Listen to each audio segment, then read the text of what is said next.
Hello there, and welcome to this special Boring History episode on the rather disturbing lives of the pharaohs in ancient Egypt.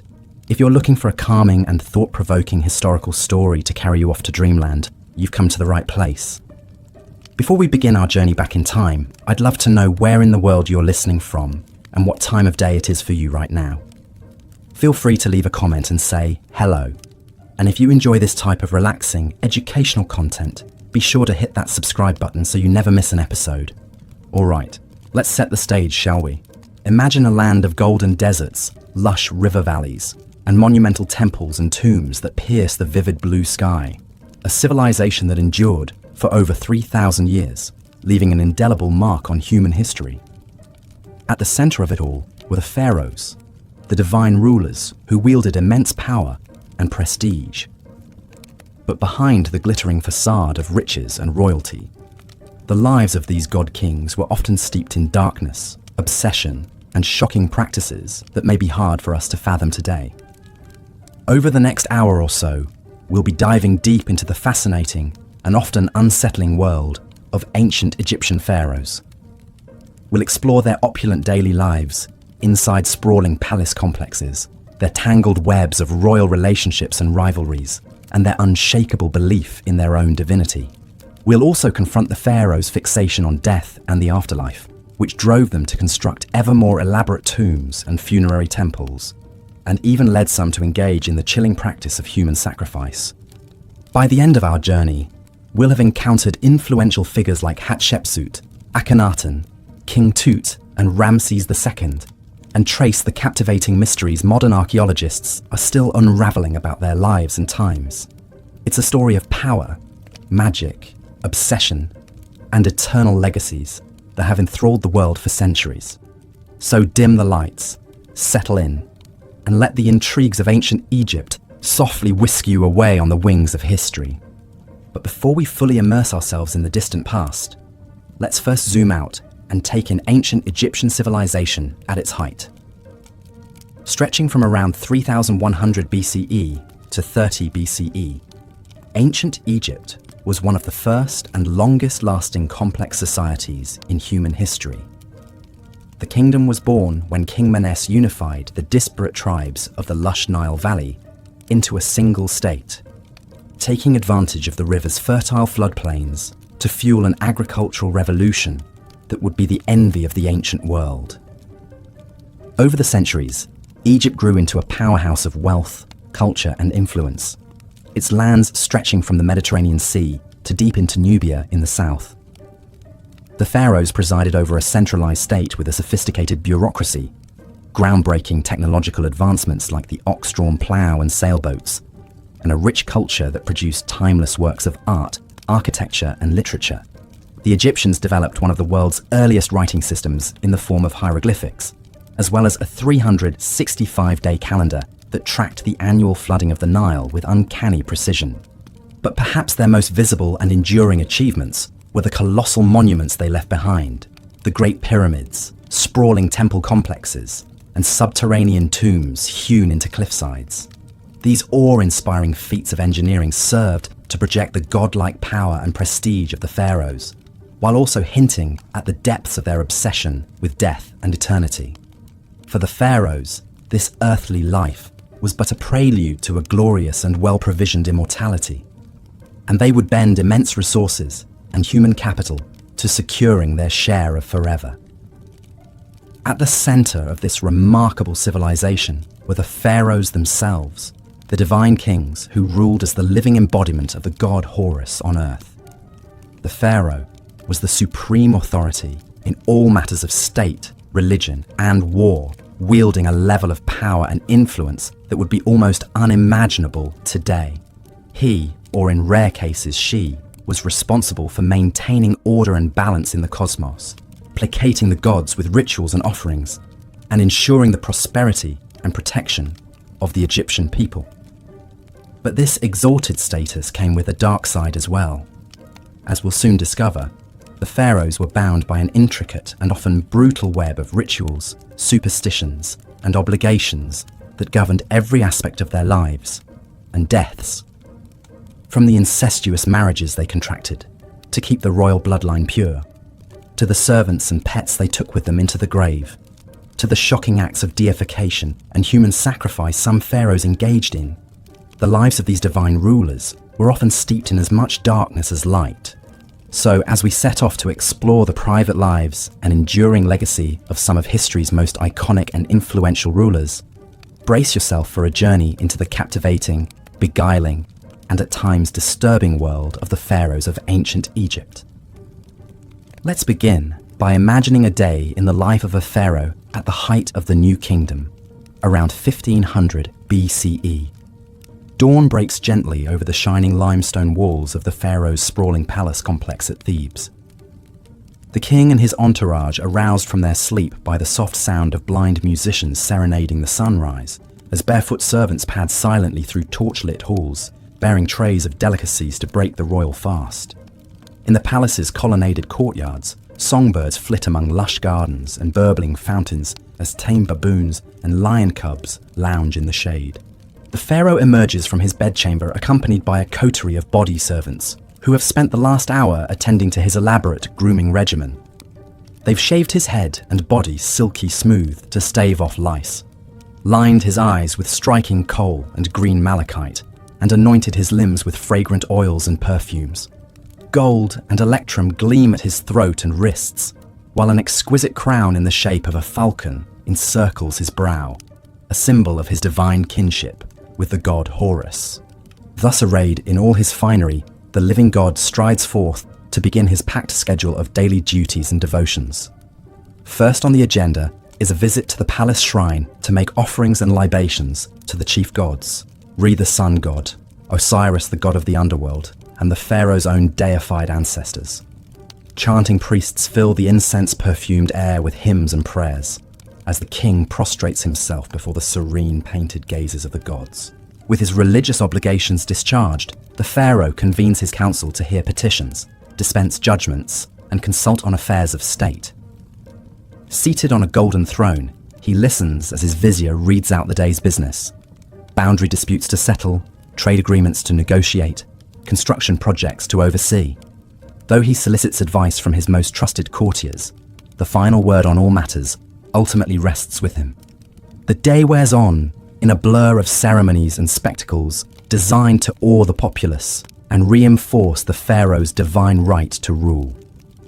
The king processes through the city in a magnificent chariot, the cheers of his subjects rising like a wave as he showers them with gifts of gold and grain.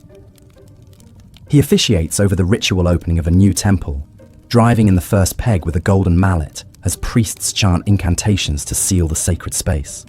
But even in these moments of public triumph, an undercurrent of dark superstition and obsessive ritual runs beneath the surface.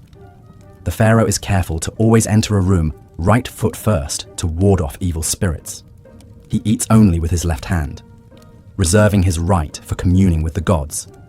And he never, ever allows his shadow to fall across a priest or a statue of a deity, lest he incur divine wrath that could bring ruin upon the kingdom.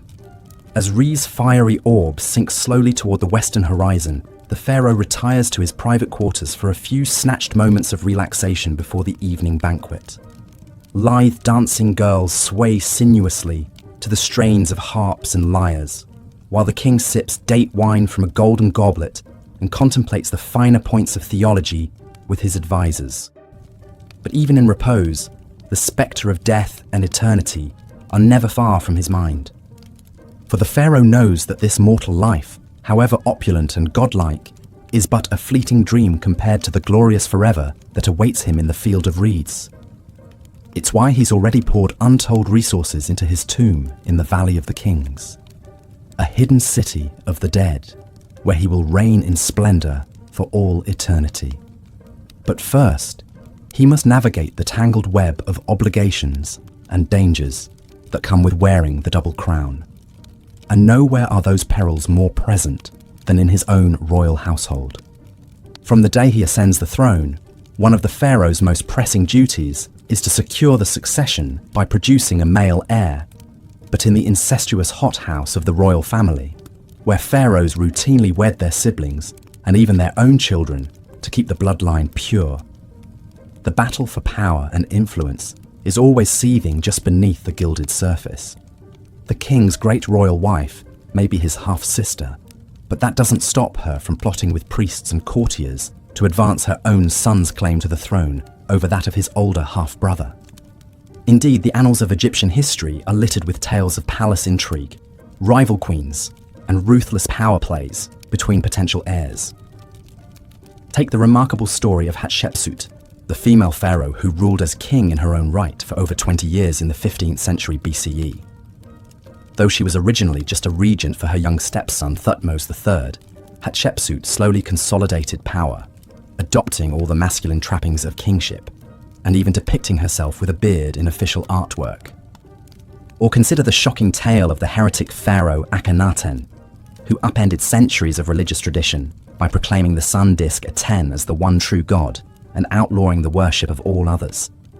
In his religious zeal, Akhenaten even changed his name from Amenhotep IV to reflect his devotion to Aten, moved the capital to a remote desert city, and persecuted the powerful priests of Amun. His reign was plagued by palace conspiracies and ended in disaster, with his young son Tutankhamun left to pick up the pieces. But perhaps the most disturbing example of how the pharaoh's godlike power could be abused is the practice of human sacrifice that was once disturbingly common in ancient Egypt. Archaeologists have unearthed numerous so-called retainer sacrifices in the tombs of early kings like Jer and Jet, where dozens of servants were slaughtered to continue serving their master in the afterlife.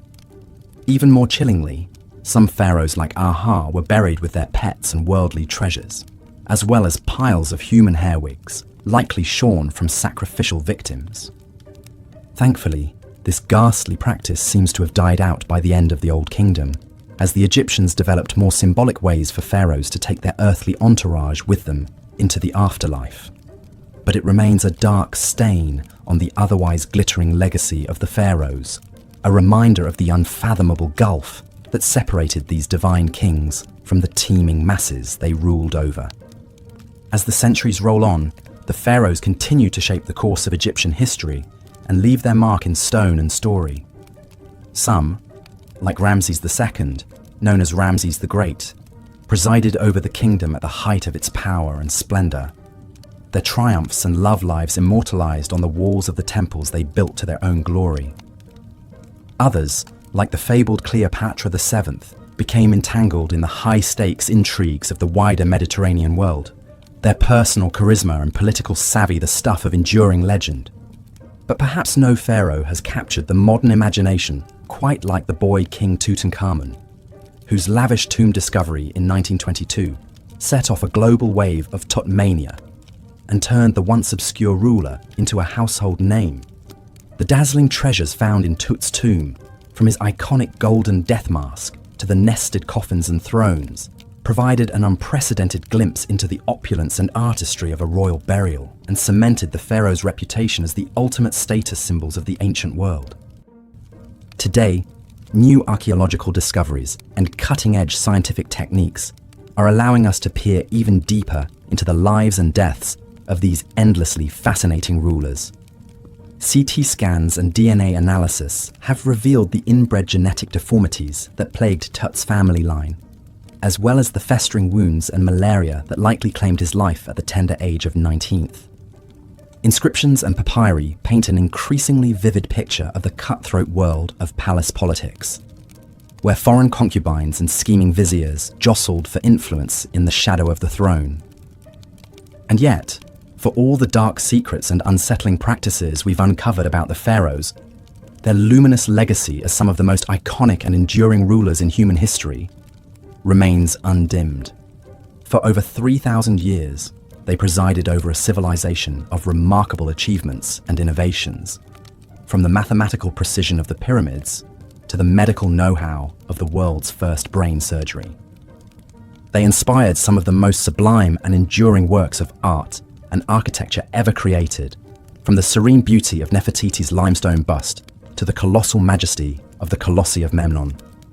And they continue to fire our imaginations and tug at our sense of wonder, inviting us to contemplate the mysteries of absolute power and ponder what it means to reach for immortality in the face of the fleeting nature of human life. So the next time you find yourself gazing up at the inscrutable face of the Sphinx or marveling at the golden splendor of Tutankhamun's funerary mask, take a moment to reflect on the pharaohs who once wielded godlike power over the lives of millions. Theirs is a story of dazzling triumphs and shocking abuses, soaring monuments and chilling body counts, unimaginable wealth and existential dread in the face of eternity. It's a story that reminds us of the heights of human achievement and the depths of our capacity for cruelty, the unquenchable thirst for immortality, and the inescapable reality of death. And it's a story that will continue to captivate us as long as the timeless stones of ancient Egypt keep their secrets close, inviting each new generation to unravel anew the endlessly fascinating riddle of the pharaohs. And with that, we've reached the end of our whirlwind tour through the disturbing and dazzling lives of ancient Egyptian pharaohs.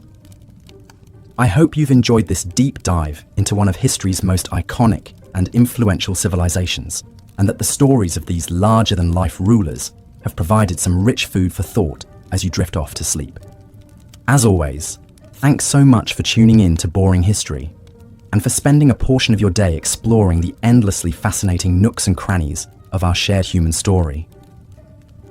If you've enjoyed this immersive journey into the distant past, I'd be thrilled if you could hit that subscribe button and leave a comment sharing your thoughts on the pharaohs and their far-reaching legacy. Until next time, sweet dreams, and may your reveries be filled with the golden light of the eternal sun disk, the lush reeds of the field of reeds, and the whispered secrets of the kings and queens who once ruled as living gods over the shimmering sands of ancient Egypt. Good night. As we've seen, the pharaohs of ancient Egypt lived lives of opulence and grandeur almost unimaginable today. But behind the glittering facade of gold and gods lay a darker reality, one of unchecked power, mystical obsessions, and the ever-present spectre of death. Perhaps no pharaoh embodied these contradictions more than Ramses II, also known as Ramses the Great. Ascending to the throne around 1279 BC, Ramses would rule for an astonishing 66 years, one of the longest reigns in Egyptian history. He presided over an era of great prosperity and embarked on a massive building campaign, erecting temples, obelisks, and statues across the empire. The sheer scale and grandeur of these monuments were meant to awe his subjects and proclaim his divine power for all eternity. But Ramses II's thirst for glory and immortality knew no bounds. He fathered over 100 children with a vast harem of wives and concubines. He didn't hesitate to deface or outright destroy the temples and monuments of previous rulers, replacing their names and images with his own in a brazen act of propaganda. Even the colossal statues he erected of himself, some towering over 80 feet tall, were exercises in deified narcissism and self-aggrandizement. Yet perhaps most disturbing were the measures Ramses took to ensure his own afterlife. His sprawling tomb complex, the Ramesseum, included a massive funerary temple served by an entire city of priests, artisans, and slaves. Ramses spared no expense furnishing his eternal resting place, packing it with unimaginable treasures, golden chariots, exquisite furniture, intricately carved alabaster vessels. Even his beloved pet lion was mummified to accompany him. But Ramses didn't stop there. Recent excavations suggest that many of the pharaoh's household staff, including his concubines, were ritually sacrificed upon his death so they could continue serving him in the afterlife. The remains of these victims paint a grim picture, their bodies posed as if still waiting hand and foot on their master, now an eternally divine king. It's a chilling reminder of just how far ancient Egyptian rulers were willing to go in their quest for immortality and godlike power. Ramses II may have reigned over a golden age, but he also exploited untold thousands in service of his own vanity and delusions of divinity. The blood and sweat of commoners quite literally built his legacy. While Ramses the Great was a particularly egregious example, he was far from the only pharaoh to abuse his absolute power in such ways. His predecessors, Amenhotep III and Akhenaten, undertook similarly ambitious and self-serving building projects. The boy king Tutankhamun was entombed with a staggering array of priceless treasures, while Cleopatra ruthlessly eliminated her own siblings to secure sole control of the throne. Time and again, the pharaohs proved that their deified status placed them above the moral laws governing ordinary Egyptians. They could upend religious traditions on a whim, take countless sexual partners, seize property and labor, even ritualize murder, all without consequence. The promise of a glorious afterlife made megalomaniacal excess not only acceptable, but almost inevitable. But in the end, the pharaohs discovered what all tyrants must, that no mortal, no matter how powerful, can escape death. For all their temples and tombs, magical spells and sacrificial servants, they succumbed to the same fate as the humblest peasant. Their mummified bodies and worldly possessions gathered dust in the darkness, while their empire declined and their gods were forgotten. The cautionary tale of the pharaohs still resonates in our modern world of would-be strongmen and self-styled demigods. Those who believe themselves above the common bonds of morality and mortality would do well to remember how the mightiest rulers of ancient Egypt met their ignominious ends. For the great leveler comes for kings and commoners alike. A humbling lesson, 3,000 years in the making. As we close this chapter on the disturbing lives of ancient Egypt's god-kings, one can't help but marvel at all that's been lost to the devouring sands of time. We may have unearthed their treasures and unraveled some of their secrets. But so much remains unknown about this captivating civilization that built wonders and banished moral constraints. Perhaps, as archaeologists chip away at the layers of history, we'll come to an even clearer understanding of the shadows behind the pharaohs' dazzling reign. A deeper knowledge of what drove these divine rulers to such heights of power and depths of depraved self-obsession. Until then, they'll continue to haunt our imaginations, spectacular, sphinx-like, cloaked in gold and mystery. We can only guess at what other chilling revelations lie buried in the Valley of the Kings, waiting to see the light of day once more. Tales of tyrants and god-kings, faded to dust and etched in eternity. A reminder that even the grandest of empires and most glorified of rulers can't escape time's inexorable march. So, as we drift off to sleep, our heads filled with gilded sarcophagi and whispering spirits, let's ponder the enduring allure of these ancient royals who held the power of life and death, heaven and earth, in their manicured hands, and be thankful perhaps that their like will never walk among us again, divine, decadent, and undone by their own towering egos. The next morning would see the pharaoh embark on his daily routine of religious duties and governing. He would first bathe in a sacred pool, or be cleansed with holy water by priests, a ritual believed to purify both body and spirit. The pharaoh was then dressed in the finest linens, adorned with regal symbols like the double crown, scepter, and crook. Each item held deep meaning, the crook representing his role as shepherd of his people, the flail his authority to punish enemies of Egypt. But even these mundane morning tasks were imbued with layers of spiritual significance. Every movement was like a carefully choreographed dance, governed by the strict rules of Ma'at, the cosmic order that held the universe together. To deviate even slightly from these divine protocols was to court chaos and risk the god's wrath. It was a heavy existential burden to bear, but one seen as absolutely essential for a living god. Once attired in his divine regalia, the pharaoh would emerge from the palace to begin his packed schedule. Often first up was a visit to the temple to make offerings to the gods and perform vital rituals. As the high priest of every temple, his role was to gratify the gods and secure their continued blessings for Egypt. He would deliver offerings, recite sacred spells, and burn incense to the cult statues in the temple sanctuary. No matter how tedious, each rite had to be performed with perfect precision, like maintaining a cosmic engine. Even the subtlest mistake could have catastrophic consequences. The famous pyramid texts, carved on the walls of royal tombs, were essentially a script for the pharaoh to follow in the afterlife, guiding him through the trials to reach the blessed field of reeds. One can only imagine the intense pressure and anxiety of having to execute the rituals flawlessly, with the highest stakes imaginable riding on them. With his religious duties complete, the pharaoh would turn to the business of governing Egypt. He would meet with his most trusted advisors, viziers who acted as his eyes and ears throughout the land. They delivered reports on the political situation in Egypt and its diplomatic ties with rivals like the Nubians, Hittites and Mesopotamians. The pharaoh would hear petitions from his people and pronounce his judgments according to Ma'at. Although the viziers oversaw the vast state bureaucracy on a day-to-day basis, the pharaoh had the final say on all matters and was expected to uphold justice. Governing a massive state was challenging enough, but the pharaoh's absolute power created its own disturbing incentives.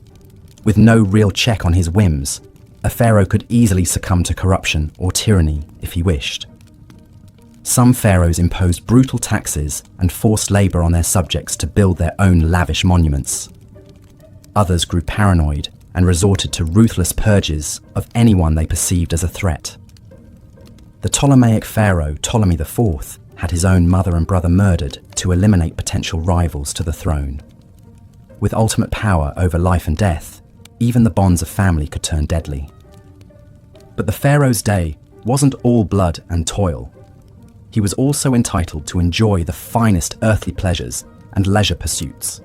He might go on a hunting expedition in the desert, firing arrows from his war chariot at fleeing lions and gazelles. The hunt was seen as a metaphor for the pharaoh's triumph over the forces of chaos that constantly threatened Egypt. A successful hunt proved his vitality and warrior prowess. The pharaoh might also indulge in a board game of senet with one of his trusted courtiers. Senet was hugely popular among the Egyptian elite and even took on spiritual dimensions. Some believed the game mimicked the soul's journey through the Duat underworld, with the final squares representing the gates of the afterlife. Here again, the lines between earthly recreation and cosmic symbolism were always blurred. As Re's journey across the sky drew to a close and shadows lengthened, the pharaoh would finally retire to his chambers after a long day of service to the two lands. But even in rest, his divine duties never ceased. The pharaoh's sleep was believed to mystically merge his Ba soul with the sun god, renewing his divine life force. It was a time of strange visions and communion with the gods, not mere repose. Enigmatic dream books have survived that were used to help interpret the pharaoh's dreams and discern divine messages in them. In one disturbing dream from the Chester Beatty Papyrus, the pharaoh Ramses II dreamt he saw Ptah, the great creator god of Memphis, standing over him with a sword. Ptah angrily chastised him for not completing his temple and struck him on his side. When Ramses awoke, he was determined to appease the wrathful deity by expediting work on the temple. Even in his own dreams, it seemed, there was no refuge from the crushing pressure of his role. The pharaoh's waking hours may have passed according to strict ritual and protocol, but his sleeping mind was an untamed landscape where deities and demons roamed freely. The same potent magic he wielded by day held sway in this nocturnal realm, for good or ill. Spells were carved on headrests and bed frames to protect the vulnerable sleeper from malign forces. This liminal space between waking and dreaming was a potent time for communing with the unseen and for divining the gods' mercurial wills. The life of a pharaoh, from sunup to sundown, was a tightrope walk between the earthly and divine, the banal and sublime. Every action, no matter how routine, took on transcendent significance. In a world pulsing with magic and portent, there could be no real distinction between sacred and profane. That pervasive aura of mysticism and symbolism infused the pharaoh's day-to-day existence, but also justified the absolute power he wielded. By upholding Ma'at in the material realm, the pharaoh sustained the proper order that kept the cosmos from dissolving into oblivion. But that same power also enabled the darkest impulses and excesses of human nature. The challenge for any pharaoh was to embody the lofty virtues of a god on earth, while still being fallible flesh and blood. Some managed that balancing act with justice and restraint, securing their people's prosperity and history's favour. Others succumbed to tyranny and caprice, leaving legacies forever tainted by cruelty. But whether revered or reviled, The pharaohs all shared an existence profoundly alien to our modern sensibilities, where the scope of one's actions held literally life and death stakes for an entire civilization. The pharaoh's day typically began at sunrise with a ceremonial cleansing by priests, followed by a grand procession out to the main temple for ritual offerings and worship.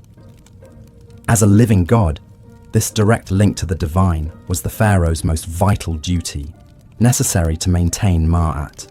He would present statuettes of himself as offerings and libate wine, milk, and other precious liquids before the gods.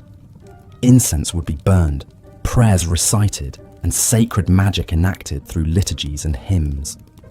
After the morning rituals, the pharaoh would attend to the business of state, receiving ministers' reports, settling legal cases, and issuing decrees on everything from irrigation projects to mining expeditions. He would also engage in more ceremonial duties as the day progressed, from officiating over agricultural festivals to commissioning monumental building works in his name. The pharaoh's workday was interspersed with breaks for meals, recreation, and rest. Meals were sumptuous affairs, with the pharaoh entitled to the choicest cuts of meat, the freshest produce from palace gardens, and delicacies like honey, figs, and dates. Servants would swat flies with long fans and offer water to wash. Recreation might include hunting, board games like Senet, or watching performances by musicians, dancers, and acrobats. Some pharaohs enjoyed swimming in palace pools, or taking a languorous barge ride down the Nile. But even in leisure, there was little respite from ritual and responsibility. If the pharaoh opted for a pleasure cruise, it would be aboard a gilded barge hung with fluttering pennants, rowed by crews of servants as he relaxed under a canopy with his family and courtiers. If he retired to his harem for the evening, he was still expected to spend time with his great royal wife and produce heirs to secure the dynasty. The God King's life was a goldfish bowl of relentless public scrutiny and expectation. While the pharaoh's magnificent surroundings and godlike status may seem enviable, it was in truth an intensely demanding and precarious existence. The smallest lapse in upholding Ma'at, whether ritual or moral, could unleash the furies of fate upon the entire land.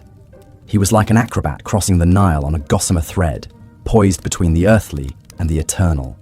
The burden of his office was an exhausting marathon of pageantry and weighty decisions, with the highest possible stakes in play. As the pharaoh finally retired for the evening, borne aloft on a gilded palanquin to his royal bedchamber, the day's exertions would take their toll.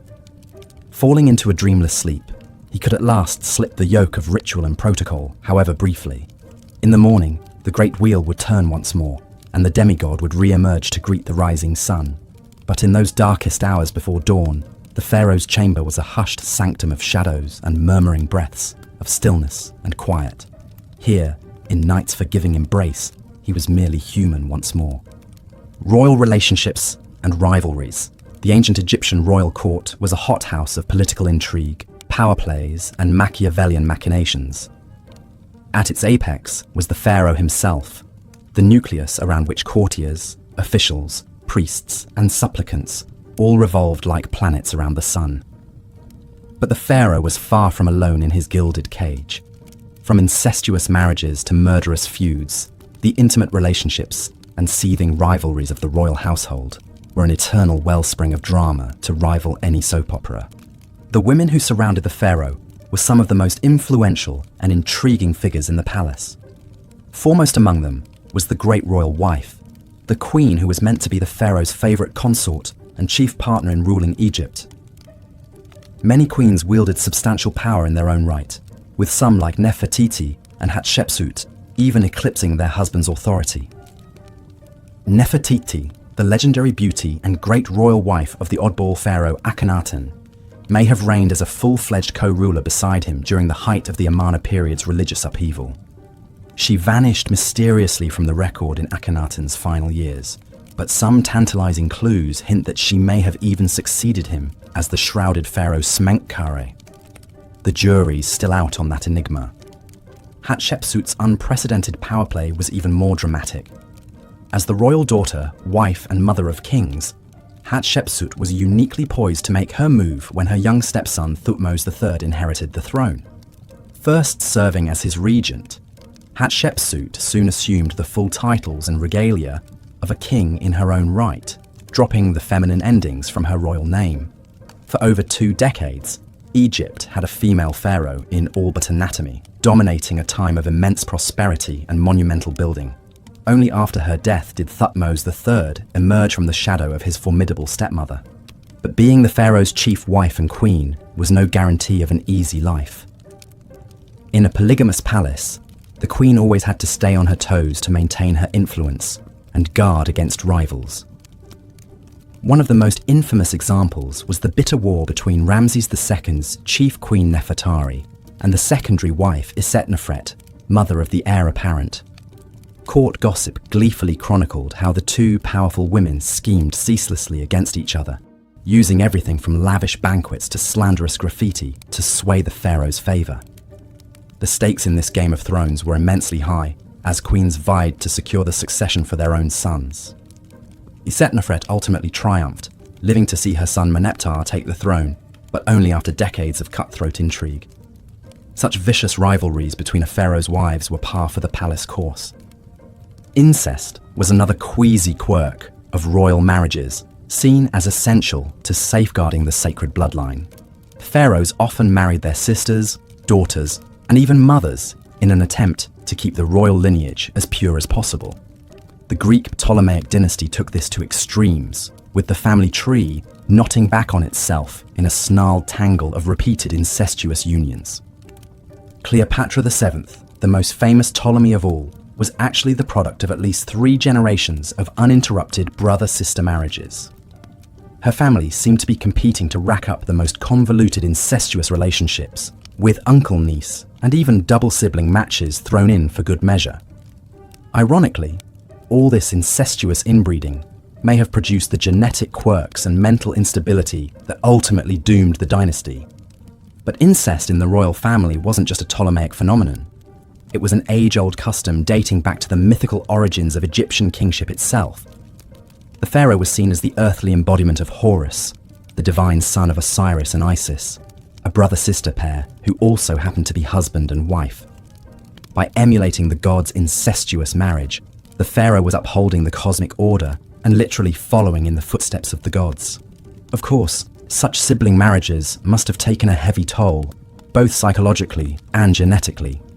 The famous Tutankhamun was the sickly, short-lived product of an incestuous match between Akhenaten and his sister. His congenitally deformed foot and cleft palate point to the deleterious effects of inbreeding. But to the ancient Egyptians, purity of blood was far more important than genetic diversity.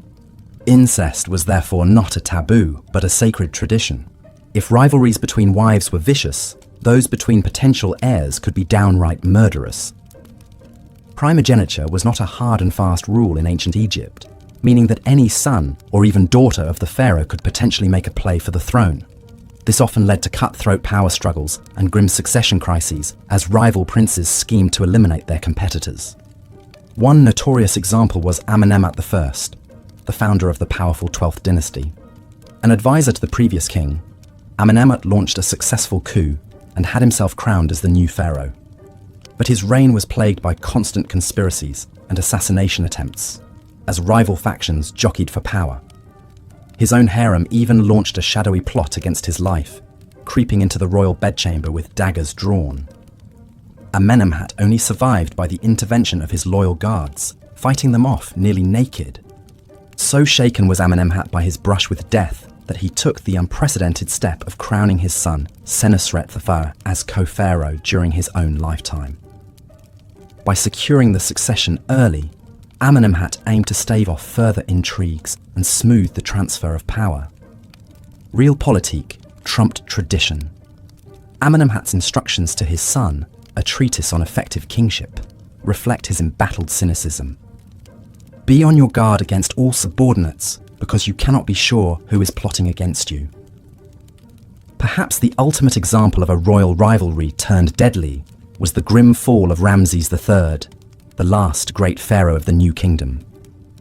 Court records paint a sordid picture of a geriatric pharaoh with a harem of hundreds, riven by factionalism as rival wives schemed to put their sons on the throne. One wife, Tiye, hatched an audacious plot to assassinate Ramses and crown her son Pentuer in a coup. The conspiracy was uncovered at the 11th hour, but not before a bloody skirmish between guards loyal to Tiye and those protecting the pharaoh. In the end, Ramses' own throat was slit, likely by an assassin who wormed his way into the royal harem. The king lingered just long enough to appoint his designated heir and round up the ringleaders of the failed coup. In a grisly epilogue, the chief conspirators were forced to commit suicide, while the hapless Pentuer was brutally executed and denied proper burial. Even in death, royal rivalries refused to rest. Such ruthless intrigues and lethal power plays were all too common in the pharaoh's court, where the knives were perpetually out. Trust and loyalty were luxuries few could afford, with even family members potential enemies vying for position. Caught in this tangled web of shaky alliances and seething resentments, the pharaoh had to walk a razor's edge, vigilantly balancing factions while watching his own back. Heavy was the head that wore the double crown. Gods on earth, the pharaoh as divine ruler. More than mere monarchs, the pharaohs of ancient Egypt were living deities, straddling the boundary between the earthly and divine. Each pharaoh was seen as the embodiment of Horus, the falcon-headed sky god, and the son of the great sun god Re, Az. The practice of retainer sacrifice, also known as retainer burial, was one of the most chilling customs in ancient Egypt. The idea was that servants, both human and animal, who attended the pharaoh in life, would continue to serve him in death and the afterlife. This was seen as an honor, to accompany one's king for eternity. But to our modern sensibilities, it's a staggering loss of life in the name of royal luxury. Some of the earliest evidence of retainer sacrifice comes from subsidiary graves around the royal tombs of the First Dynasty pharaohs at Abydos. These subsidiary graves contain the remains of servants, as well as food, furniture, jewelry, and tools, all the things deemed necessary to serve the pharaoh in the afterlife. The tomb of King Djer is a striking example. Excavations revealed 318 subsidiary burials around his tomb, with servants' bodies arranged in neat rows, believed to have been sacrificed upon Djer's death. Even more unsettling are the animal sacrifices found in pharaonic tombs. Many kings were buried with their beloved pets to keep them company, hunting dogs, cats, monkeys, gazelles, and more. But some animal graves are on a whole different scale. The tomb of King Horahar contained 10 donkeys that had carried his funeral gifts. King Nama's tomb held 10 dogs. The First Dynasty Pharaoh Waj was even buried with no less than 12 baboons, creatures considered sacred to the god Thoth. But perhaps the most bizarre burial good of all was human hair, lots and lots of it. Archaeologists uncovered a staggering 30 million animal mummies and 80 tons of human hair in a series of vast catacombs beneath the Temple of Anubis at Saqqara. Much of this hair is believed to have been shorn from servants and offered to the jackal-headed god of embalming as a plea for the deceased pharaoh's safe journey to the afterlife. As staggering as these numbers are, it's important to note that human sacrifice was not constant throughout ancient Egyptian history. It seems to have been practiced only in the early dynastic period, phasing out as mummification and more symbolic burial goods took precedence. By the time of the New Kingdom, human sacrifices had disappeared, replaced by Shabti figurines meant to magically come alive and act as servants in the afterlife. Still, those early royal tombs with their grim galleries of subsidiary burials leave a lasting and haunting impression. They speak to the absolute power of the pharaohs and the value placed on their post-mortem comfort above all else. Even in death, the pharaohs commanded the living. Their sacred status meant their journey to the afterlife was all that mattered, no matter how many had to die to ensure it. This is perhaps best summed up by the inscription on the tomb of the 6th dynasty courtier, Reni the Elder. He proudly describes his role in building the royal tomb, saying, "His Majesty sent me to Ebet to bring the sarcophagus with its lid, and the costly, august pyramidion for the pyramid called Mernara Shines and is Beautiful of the Queen. I did it all in the completeness and exactness which His Majesty loves." The pharaoh's eternal resting place was paramount, sparing no expense, effort, or life. But not all pharaohs clung to these dark, sacrificial practices. The reign of Akhenaten, the controversial king who upended Egyptian religion by worshipping only the sun disk Aten, is notable for its lack of evidence of human sacrifice. Akhenaten moved the capital to a new city, Akhetaten, known today as Amarna.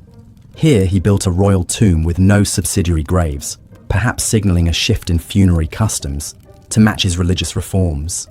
However, Akhenaten's changes were short-lived. After his death, his son Tutankhamun and successors returned to the old gods and traditional practices. Tut's own famous tomb, discovered in 1922, was stocked with all the traditional grave goods and mummified remains of his several stillborn daughters. Though not sacrificed in the old way, these children still accompanied him to the afterlife as eternal reminders of his divine blood. And so, even as human sacrifice waned, the pharaonic obsession with the afterlife never did. The mummification process grew ever more elaborate, with pharaohs like Seti the Firm and Ramesses II going to their eternal rest in multi-room, hidden tombs filled with every earthly treasure. They were still meant to live forever as gods among the gods, even if their retinue of ghostly servants was now rendered in wood, clay, and stone rather than flesh and blood. This enduring belief in the pharaoh's divinity, in earthly eternity attained, is perhaps their most lasting legacy. Long after their tombs were looted and bodies scattered, the pharaohs are still with us, resurrected in our history books and museum galleries. We still speak their names, Khufu, Nefertiti, Hatshepsut, Tutankhamun, and marvel at their monuments. They built for eternity, and in many ways they achieved it, though not as they might have imagined. For the pharaohs, eternal life was a given, a birthright of their divine status. For their subjects, the afterlife had to be earned through service, both in this life and the next.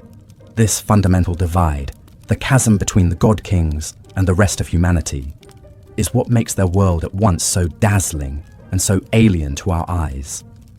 It was a world where one person, by accident of birth, could command the living and the dead, move mountains and rivers, and shape the very landscape of eternity. That was the power and the burden of the pharaohs, the sun-sons of ancient Egypt, who lived, ruled, and died as gods on earth. And yet, for all their power and splendor, the pharaohs were still mortal men and women. They suffered from the same human frailties: disease, injury, family drama, political intrigue. They just did so on a much grander scale, befitting their exalted status. This is perhaps what makes them so endlessly fascinating, so ripe for continual study and speculation. They were larger than life, but still life-sized. Untouchable gods, but still flesh and blood. In the end, maybe this is what draws us back again and again to the lives of the pharaohs. They built the pyramids and great sphinx, grand temples and hidden tombs, but they also loved their children, mourned their dead, and hoped for eternity. They were both extraordinarily powerful and extraordinarily human. And that, more than any monument or mummy, is their most enduring legacy. The reminder that even the most exalted among us are still one of us.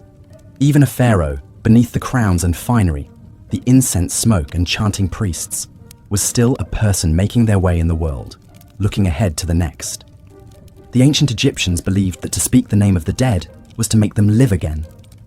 Perhaps then, we are all part of the pharaoh's afterlife, every time we tell their stories, ponder their lives, and marvel at their works. They built their tombs and pyramids to last till the end of time, and in doing so, they built themselves into the very bedrock of our history. The pharaohs may be gone, but they are not forgotten. They live on in our collective memory, as real and vivid as the paint on their tomb walls. And so we keep them, and their extraordinary, disturbing, dazzling world, alive, now and for all eternity. And so we lay the pharaohs to rest, as they were laid to rest so long ago, with reverence, with wonder, and with the whisper of their names echoing down through the ages. Sleep well, god kings and queens of the Nile. May your car endure, your bar take flight, and your stories be told for all time. And thank you, dear listener, for accompanying us on this journey into the distant past.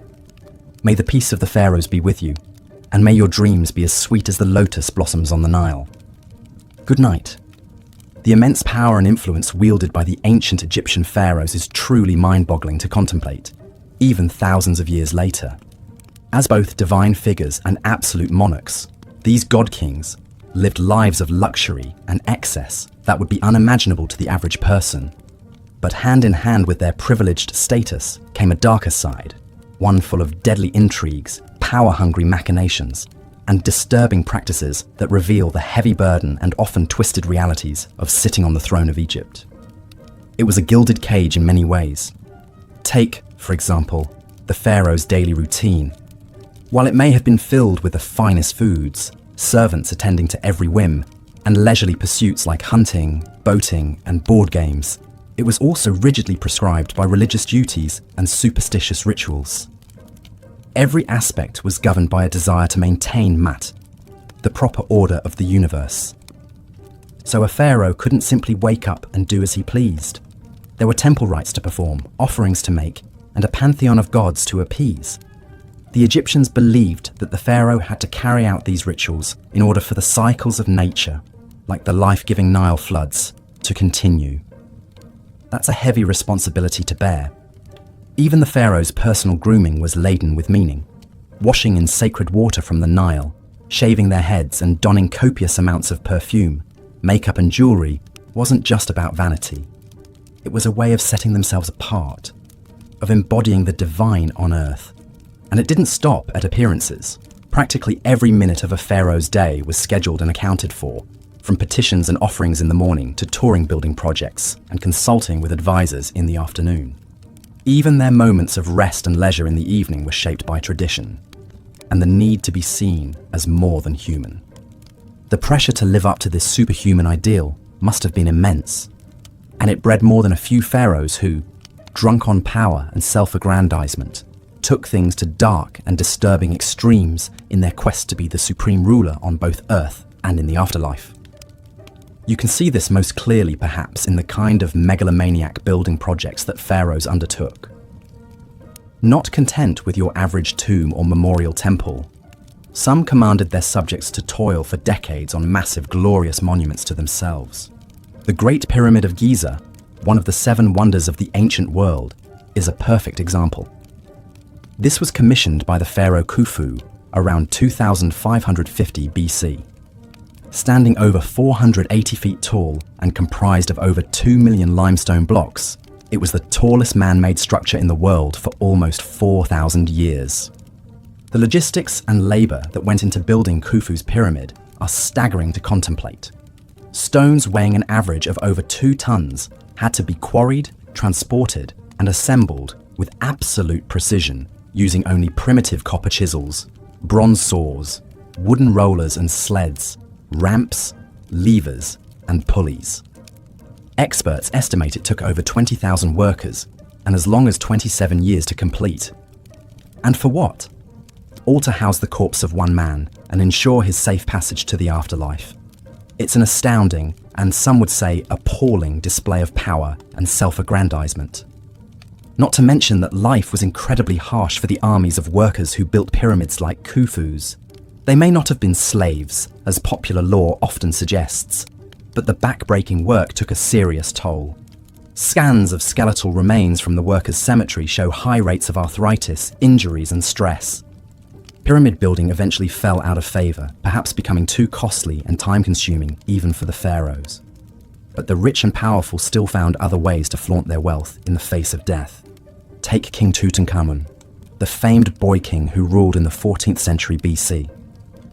While he died young and had a relatively short reign, his golden death mask and opulent grave goods have become enduring symbols of ancient Egypt's wealth and splendor. When Howard Carter unsealed King Tut's small tomb in 1922, he found room after room stuffed to the brim with a dazzling array of over 5,000 priceless objects.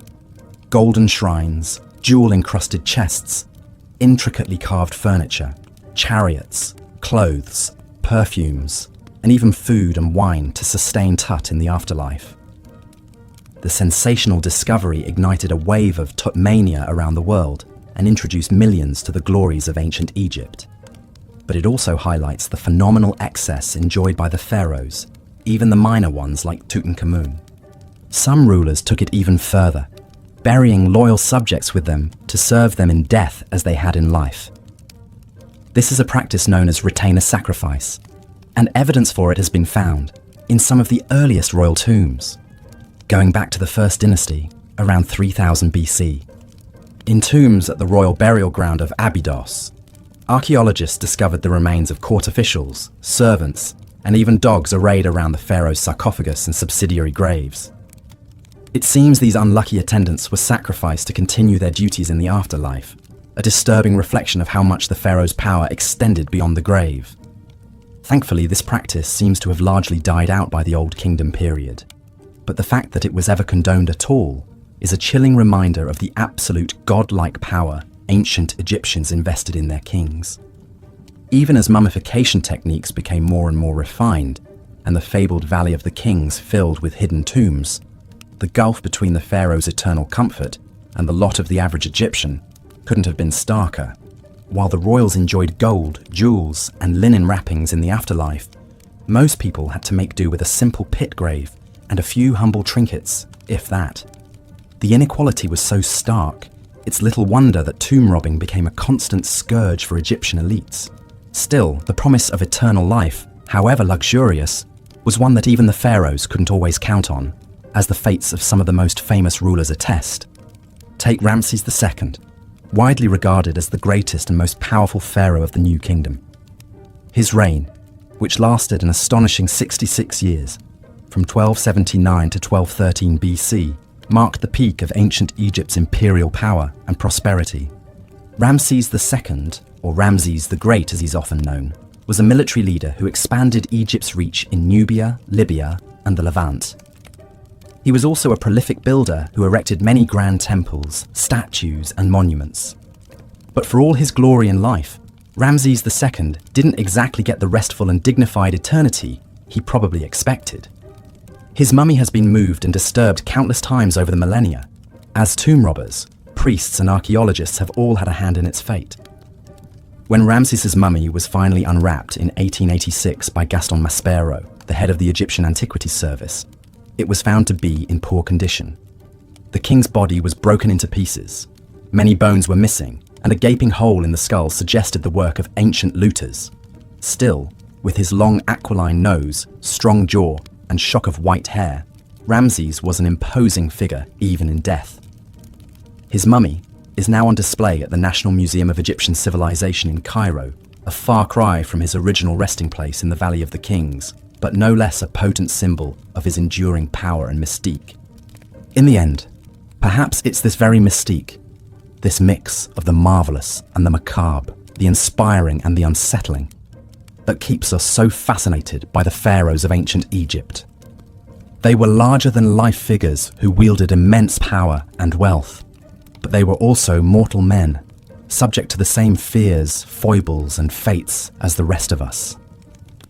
Peering into their lives, their triumphs and excesses, their vanities and vulnerabilities, is like holding up a mirror to the human condition. We see the heights to which we can ascend and the depths to which we can sink.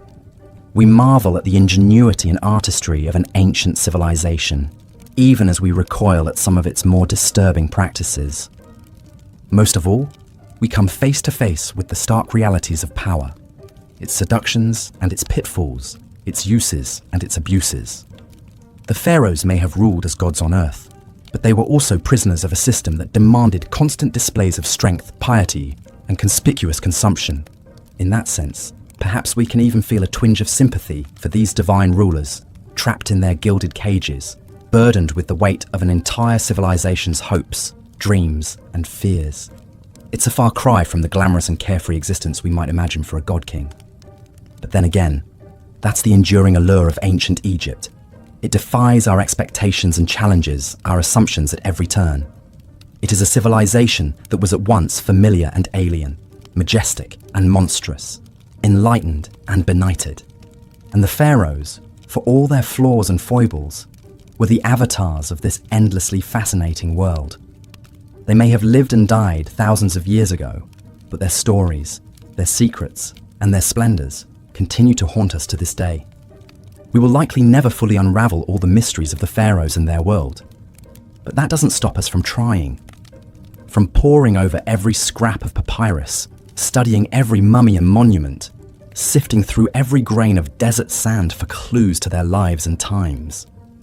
In a way, that's the greatest legacy of the pharaohs, not the pyramids or the golden treasures, but the enduring sense of wonder and curiosity they inspire in us, the tantalizing glimpse they offer into a world at once vanished and vivid, lost and everlasting. So perhaps the real question is not what we can learn from the pharaohs, but what we can learn about ourselves in our endless fascination with them.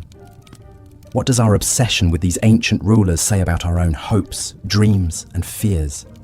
What does it reveal about our relationship to power, to death, to the eternal mysteries of the human heart?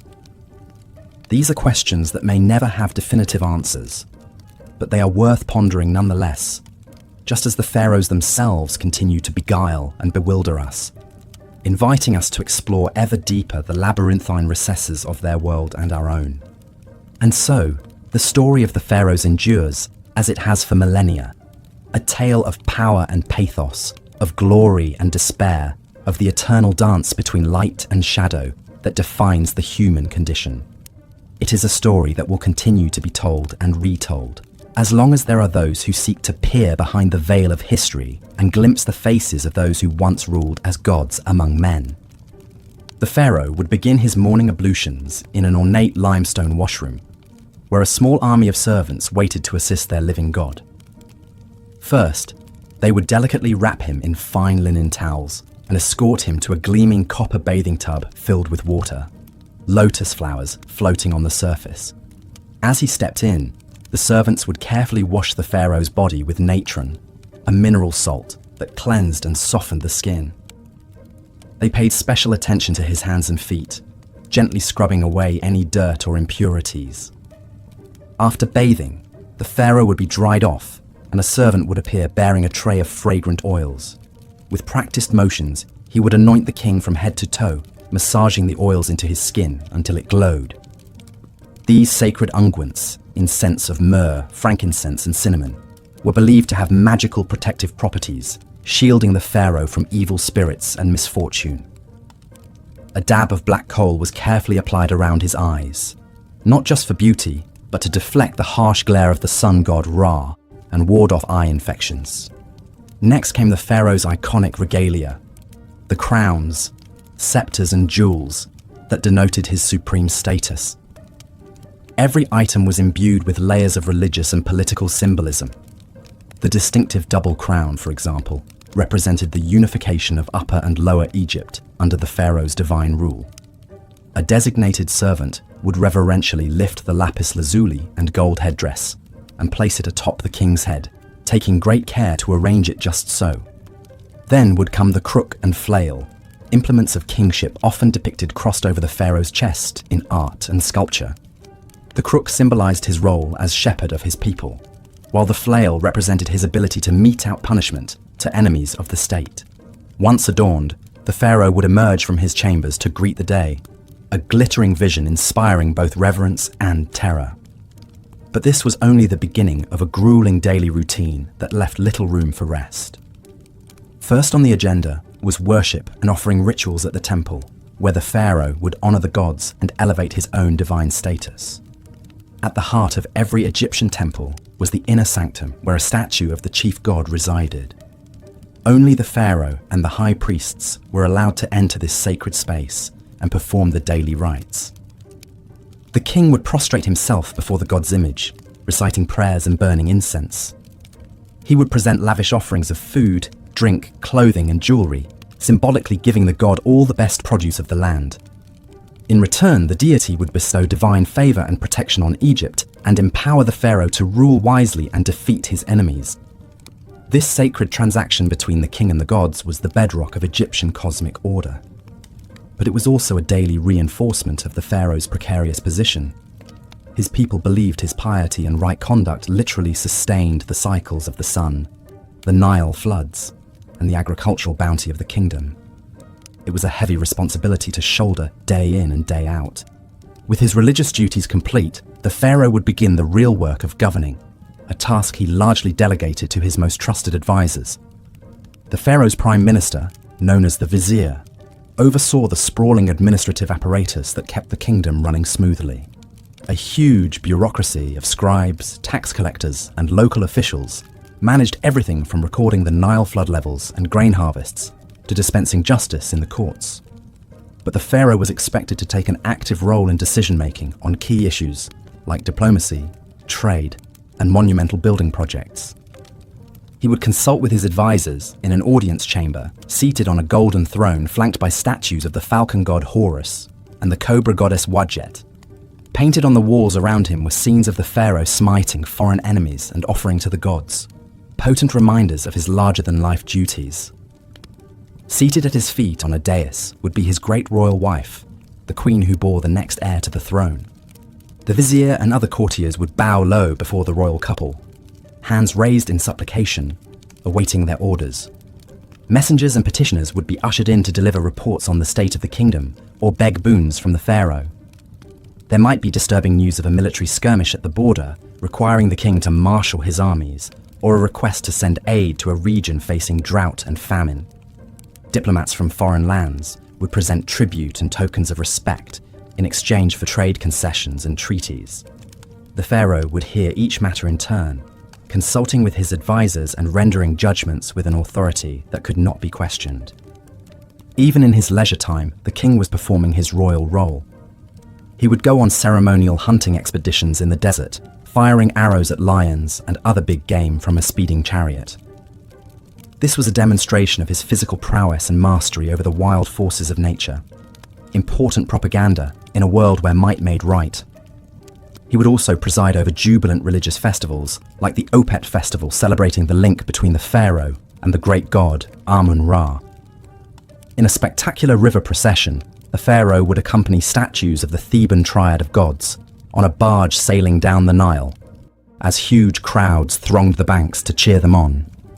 At the end of a long day, the pharaoh would retire to his private quarters, where he might indulge in more earthly pleasures. Many kings kept harems of secondary wives and concubines, in addition to their great royal wife. These women lived in a separate palace area, visited by the pharaoh whenever he desired.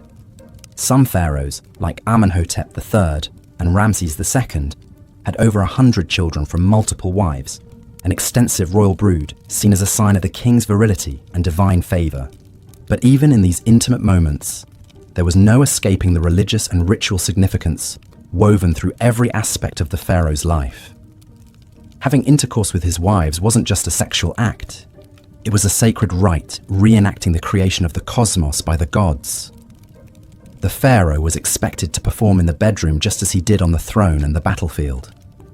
And the women who shared his bed, while pampered and privileged, also faced intense pressure to produce royal heirs, preferably sons. The stakes were high in a world where the succession of divine kingship was paramount. As the pharaoh drifted off to sleep, no doubt exhausted by the burdens of his exalted station, he could only hope that his efforts had pleased the gods and kept the forces of chaos at bay for another day. Tomorrow would bring new challenges, new opportunities to prove his worth as the living embodiment of divine order on earth. It was a relentless cycle, but one that each pharaoh was born and raised to fulfill, no matter the cost. Such was the disturbing life of these god kings who ruled over ancient Egypt for 3,000 years.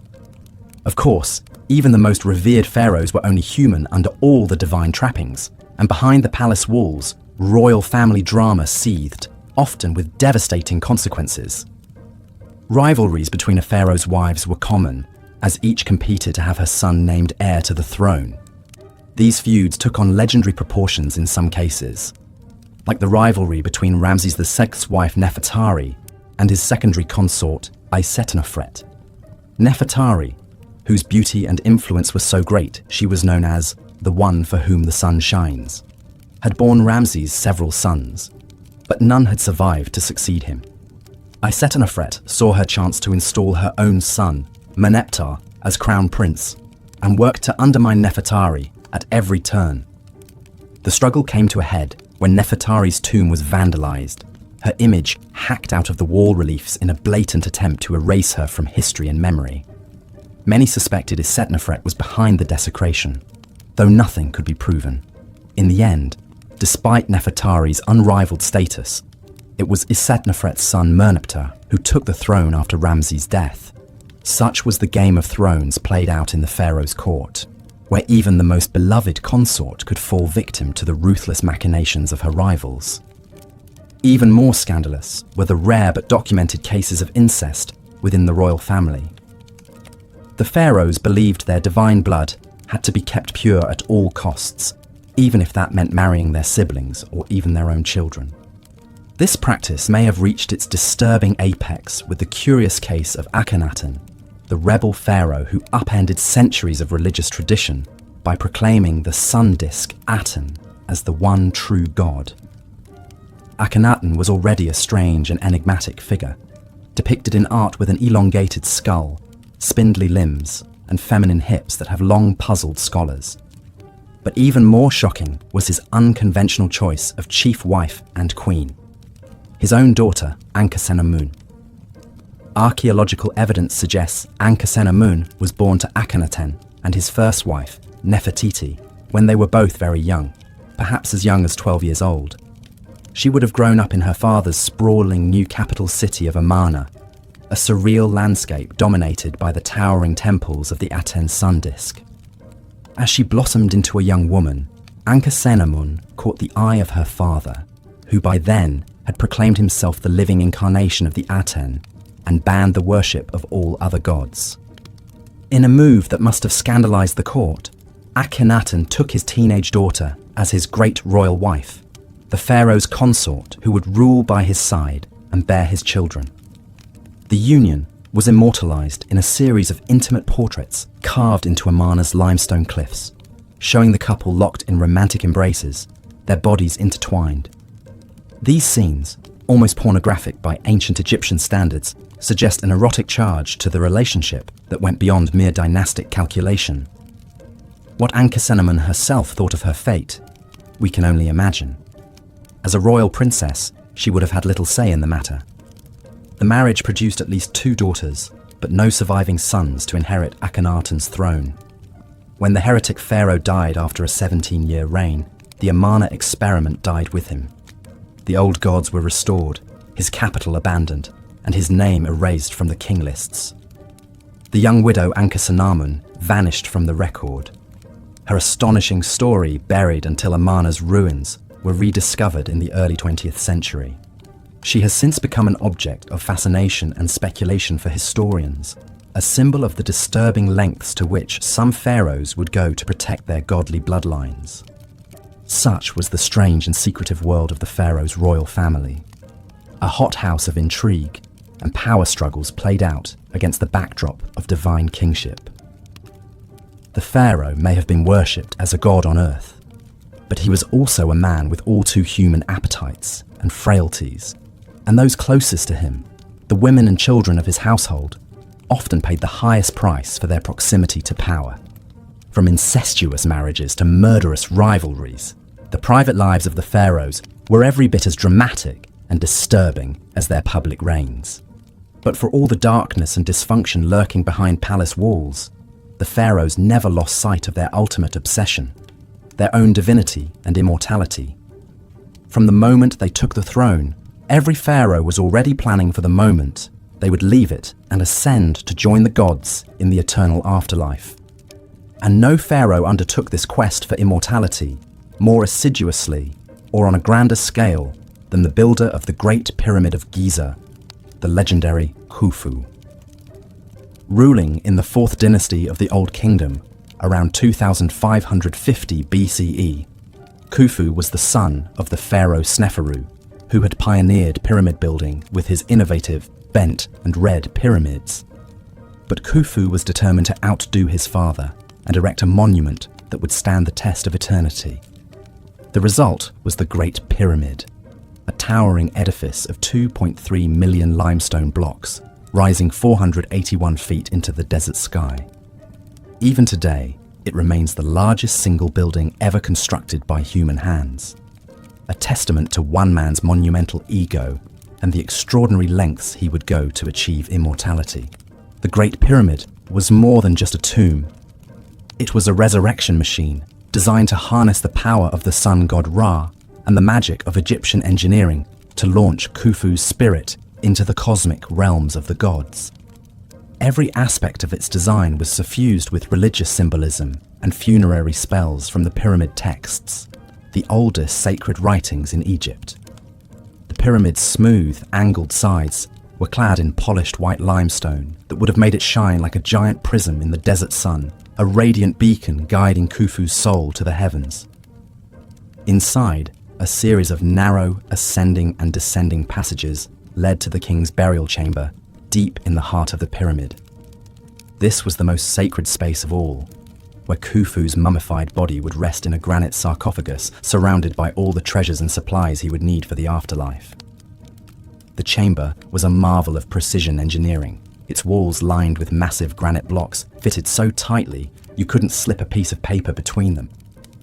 This was meant to seal the king's body and possessions away from thieves and intruders for all eternity, a secure staging ground for his journey to immortality.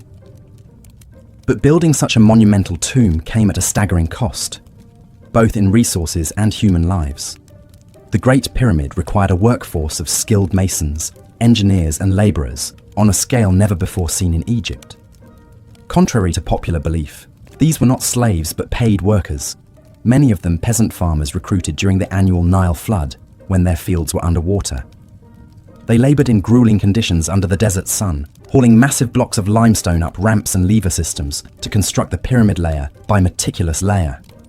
Overseeing this vast operation was the pharaoh's cousin Hemiunu, the royal architect who had designed the pyramid and now managed its construction like a military campaign. He commanded an army of overseers and foremen who pushed the workers to their limits, driven by the knowledge that the pharaoh's immortality depended on their speed and precision. Accidents and deaths were an accepted part of the job, with some workers even buried in the shadow of the pyramid they had died building. The human cost of Khufu's ambition was immense, but to the pharaoh, it was a price worth paying for eternal life. He saw himself as a divine being, a god incarnate whose spirit would live forever among the stars of the northern sky. The pyramid was his stairway to heaven, a monumental feat of will and engineering that would ensure his name and legacy endured for all time. And in a sense, he was right. 4,500 years later, we are still marveling at the Great Pyramid and the disturbing lengths to which one pharaoh went to achieve immortality. But even Khufu's audacious monument pales in comparison to the extraordinary measures some of his successors took to equip themselves for the afterlife. As the prosperity and power of the Old Kingdom waned, later pharaohs became increasingly obsessed with their own mortality and the fate of their eternal souls. They poured their dwindling resources into ever more elaborate tombs and mortuary temples, desperately trying to guarantee their place among the gods. This desperate quest for immortality reached its macabre apex with the practice of retainer sacrifice, the burial of servants alongside the pharaoh to attend him in the afterlife.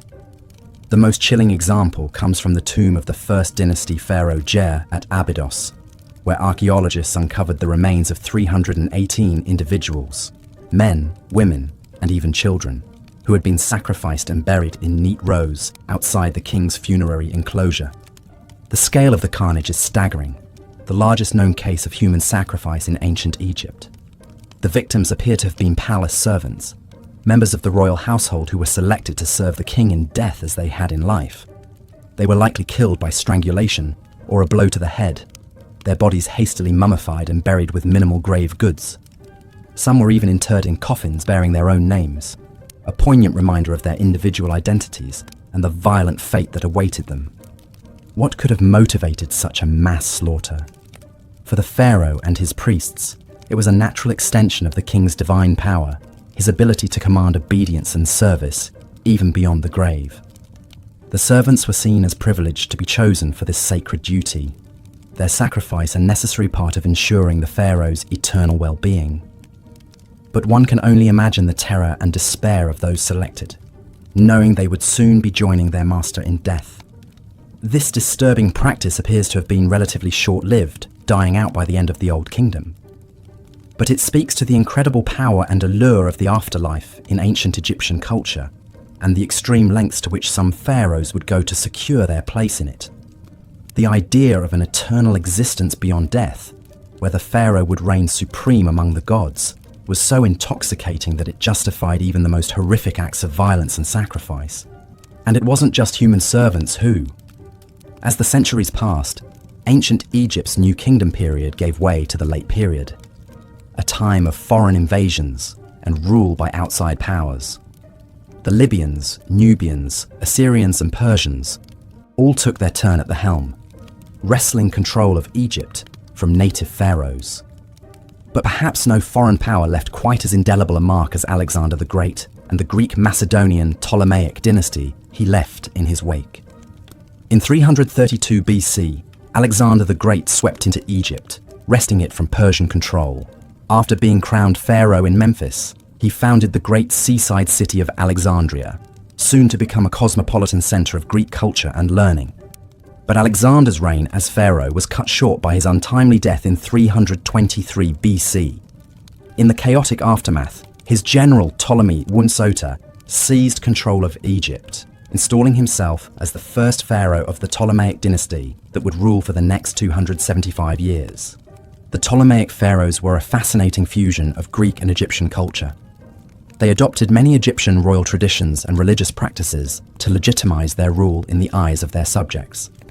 Ptolemy III's son and successor, Ptolemy II Philadelphus, even instituted worship of the deified Alexander, cleverly positioning the Ptolemies as successors to Alexander's divine rule.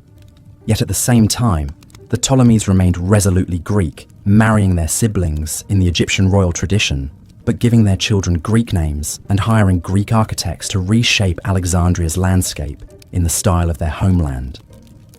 One of the most audacious Ptolemaic building projects was surely the Pharaohs lighthouse, constructed on the orders of Ptolemy I Soter. Standing an astonishing 330 feet tall, this wonder of the ancient world guided ships into Alexandria's harbour with its blazing fire at night. The Ptolemies also built grand temples in the traditional Egyptian style, like the Temple of Horus at Edfu and the Temple of Isis on the island of Philae.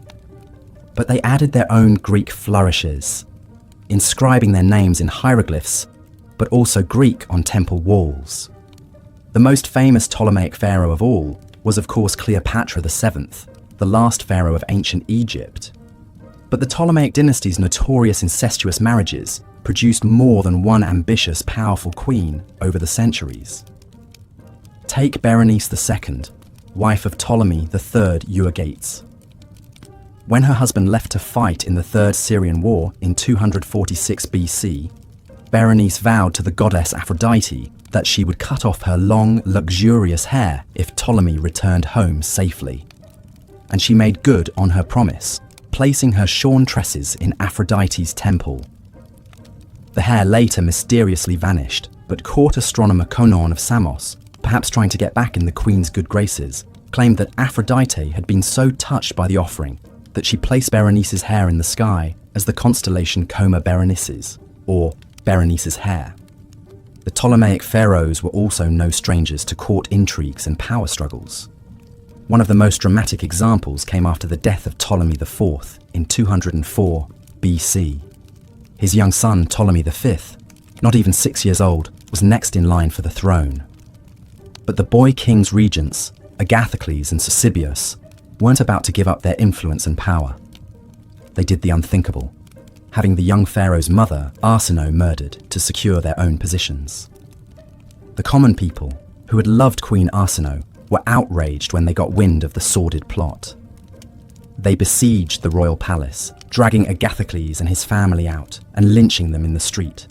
The grisly scene was a stark reminder that while the Ptolemaic pharaohs styled themselves as god kings, they were all too human and vulnerable to the wrath of their subjects. The Ptolemaic era was a time when much of the ancient Egyptian culture and religion we know today was compiled and recorded for posterity.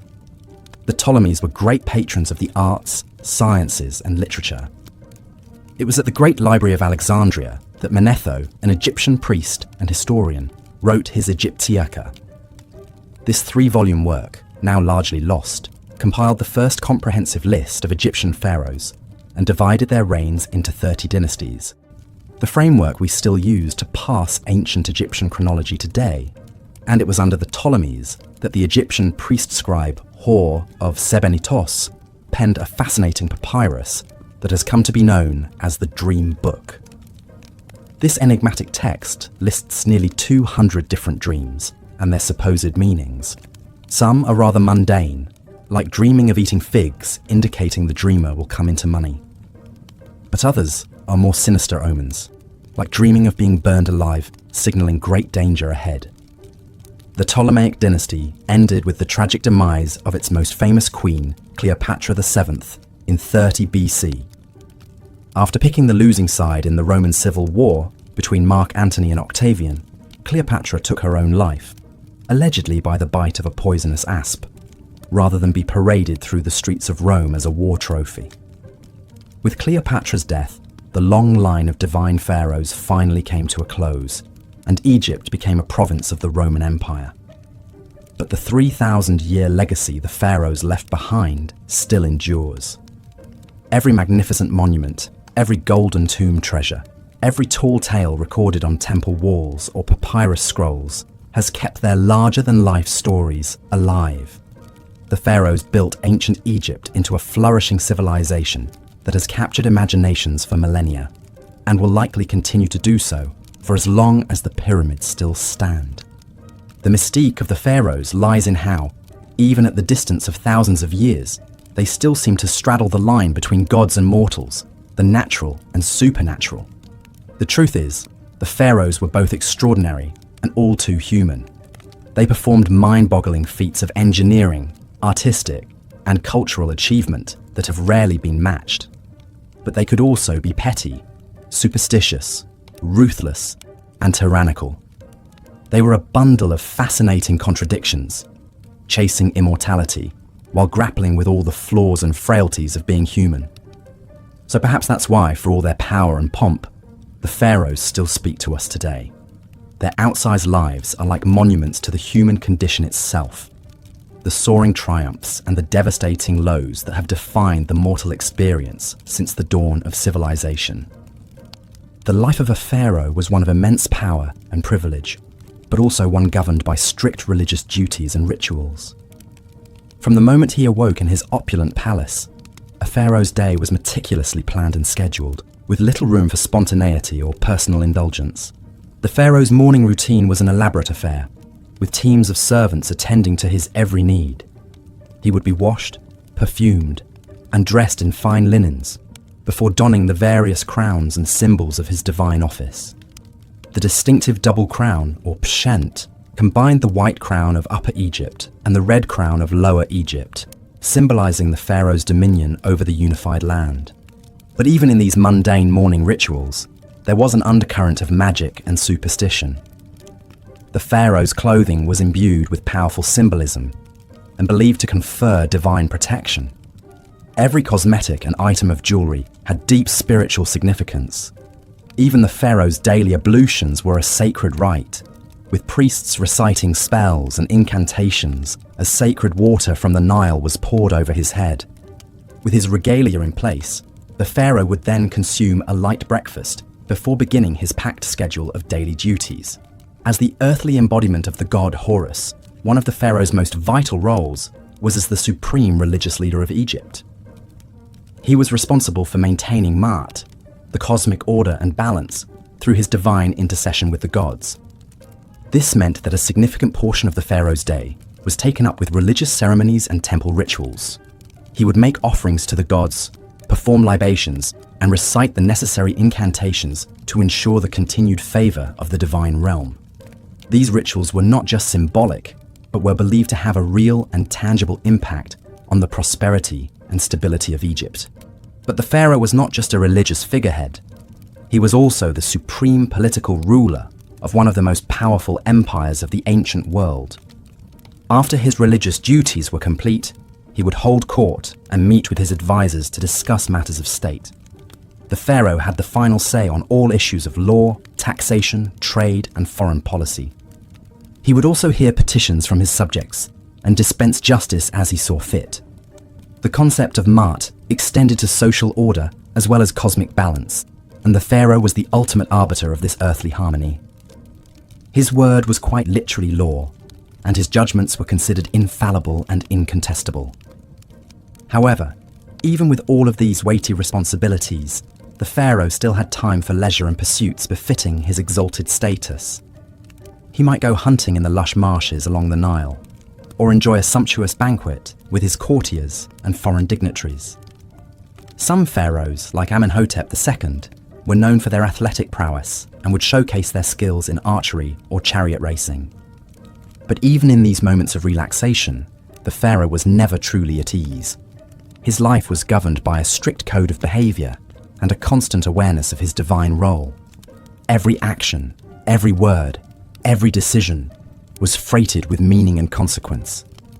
And beneath the surface of this gilded existence lurked a darker undercurrent of superstition, magic, and brutality. The pharaoh may have been the most powerful man in Egypt, but he was also the most vulnerable to the capricious whims of the gods and the machinations of his enemies. Jealous rivals, both within the royal family and among the nobility, constantly plotted and schemed to overthrow him. Sorcerers and magicians employed curses and hexes to bring about his downfall. Even the common people, though they revered the pharaoh as a living god, could turn against him if they felt he had failed in his divine duties.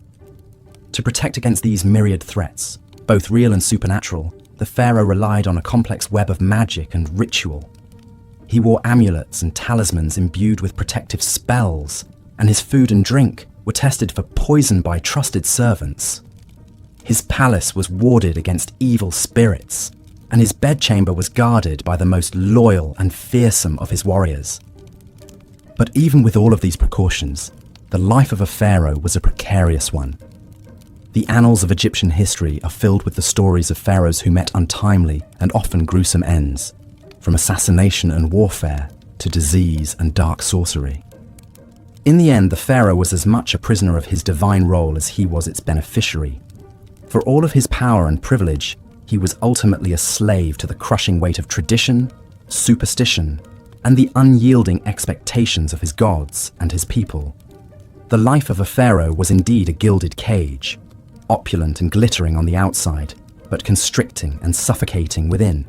And yet, for all of its dangers and drawbacks, the allure of the pharaonic crown was an irresistible one. The chance to wield such godlike power, to shape the course of an empire, to have one's name etched into eternity, these were temptations that few could resist. And so the cycle continued, from one pharaoh to the next, each one striving to outdo his predecessors in grandeur and glory, even as the shadow of mortality and the fickle favour of the gods loomed ever larger. Such was the burden and the blessing of the pharaohs, the god-kings of ancient Egypt, whose lives and legacies continue to fascinate and enthrall us to this day. But the pharaonic crown was a heavy one, both literally and figuratively. The great golden headdresses and crowns worn by the pharaohs could weigh up to 5 pounds, a physical reminder of the weighty responsibilities they carried. And for all of their divine status and earthly power, the pharaohs were still mortal men, subject to the same fears, frailties and vices as any other. Perhaps nowhere was this more evident than in the royal court, where the pharaoh was surrounded by a vast retinue of family, advisors, courtiers, and servants.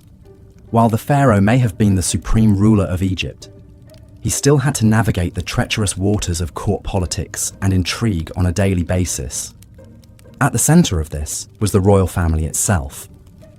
The pharaoh typically had multiple wives, including a chief queen who held a special status and would bear the pharaoh's heir. But he also had a vast harem of lesser wives and concubines, many of whom were foreign princesses sent as diplomatic gifts to cement alliances with other nations. This complex web of marriages and liaisons was not just about pleasure or politics. It was also driven by a deep-seated obsession with preserving the purity and divinity of the royal bloodline. The Egyptians believed that the pharaohs were literal descendants of the gods, and that this divine essence was passed down through the generations. To maintain this purity, the pharaohs often married within their own family, taking their sisters, daughters, and even their own mothers as wives. This practice of royal incest may seem shocking and abhorrent to modern sensibilities, but for the ancient Egyptians it was a sacred duty, a way of keeping the divine blood of the pharaohs untainted by mortal influence. Of course, this incestuous inbreeding often had the opposite effect, leading to genetic defects, deformities, and a host of health problems for the royal family. The mummies of several pharaohs, including the famous King Tutankhamun, show clear signs of congenital disabilities and chronic illnesses that were likely the result of generations of close familial marriages. But for the pharaohs, the risks of incest were outweighed by the perceived benefits of preserving their divine status. And in a society where the pharaoh was seen as a living god, there was no higher priority than maintaining the purity and power of the royal line. This obsession with divine kingship also had profound implications for the role of women in ancient Egyptian society. While women in general had more rights and freedoms than in many other ancient cultures, the power of the pharaonic throne was still very much a male domain. There were, however, a few notable exceptions to this rule.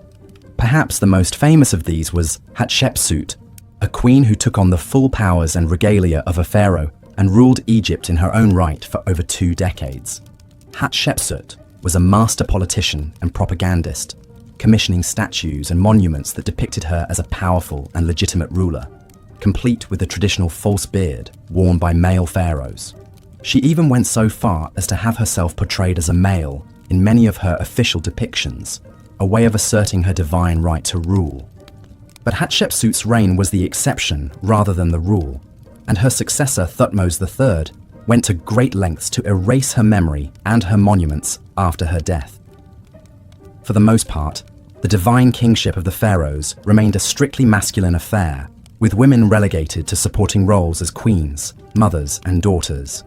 This gender imbalance also extended to the royal succession, which was often a bloody and brutal affair. While the pharaonic crown typically passed from father to son, there was no formal system of primogeniture, and rival princes and factions would often vie for power in the event of an unclear or contested succession. These power struggles could turn deadly, with rivals resorting to assassination, exile, or outright civil war to seize the throne.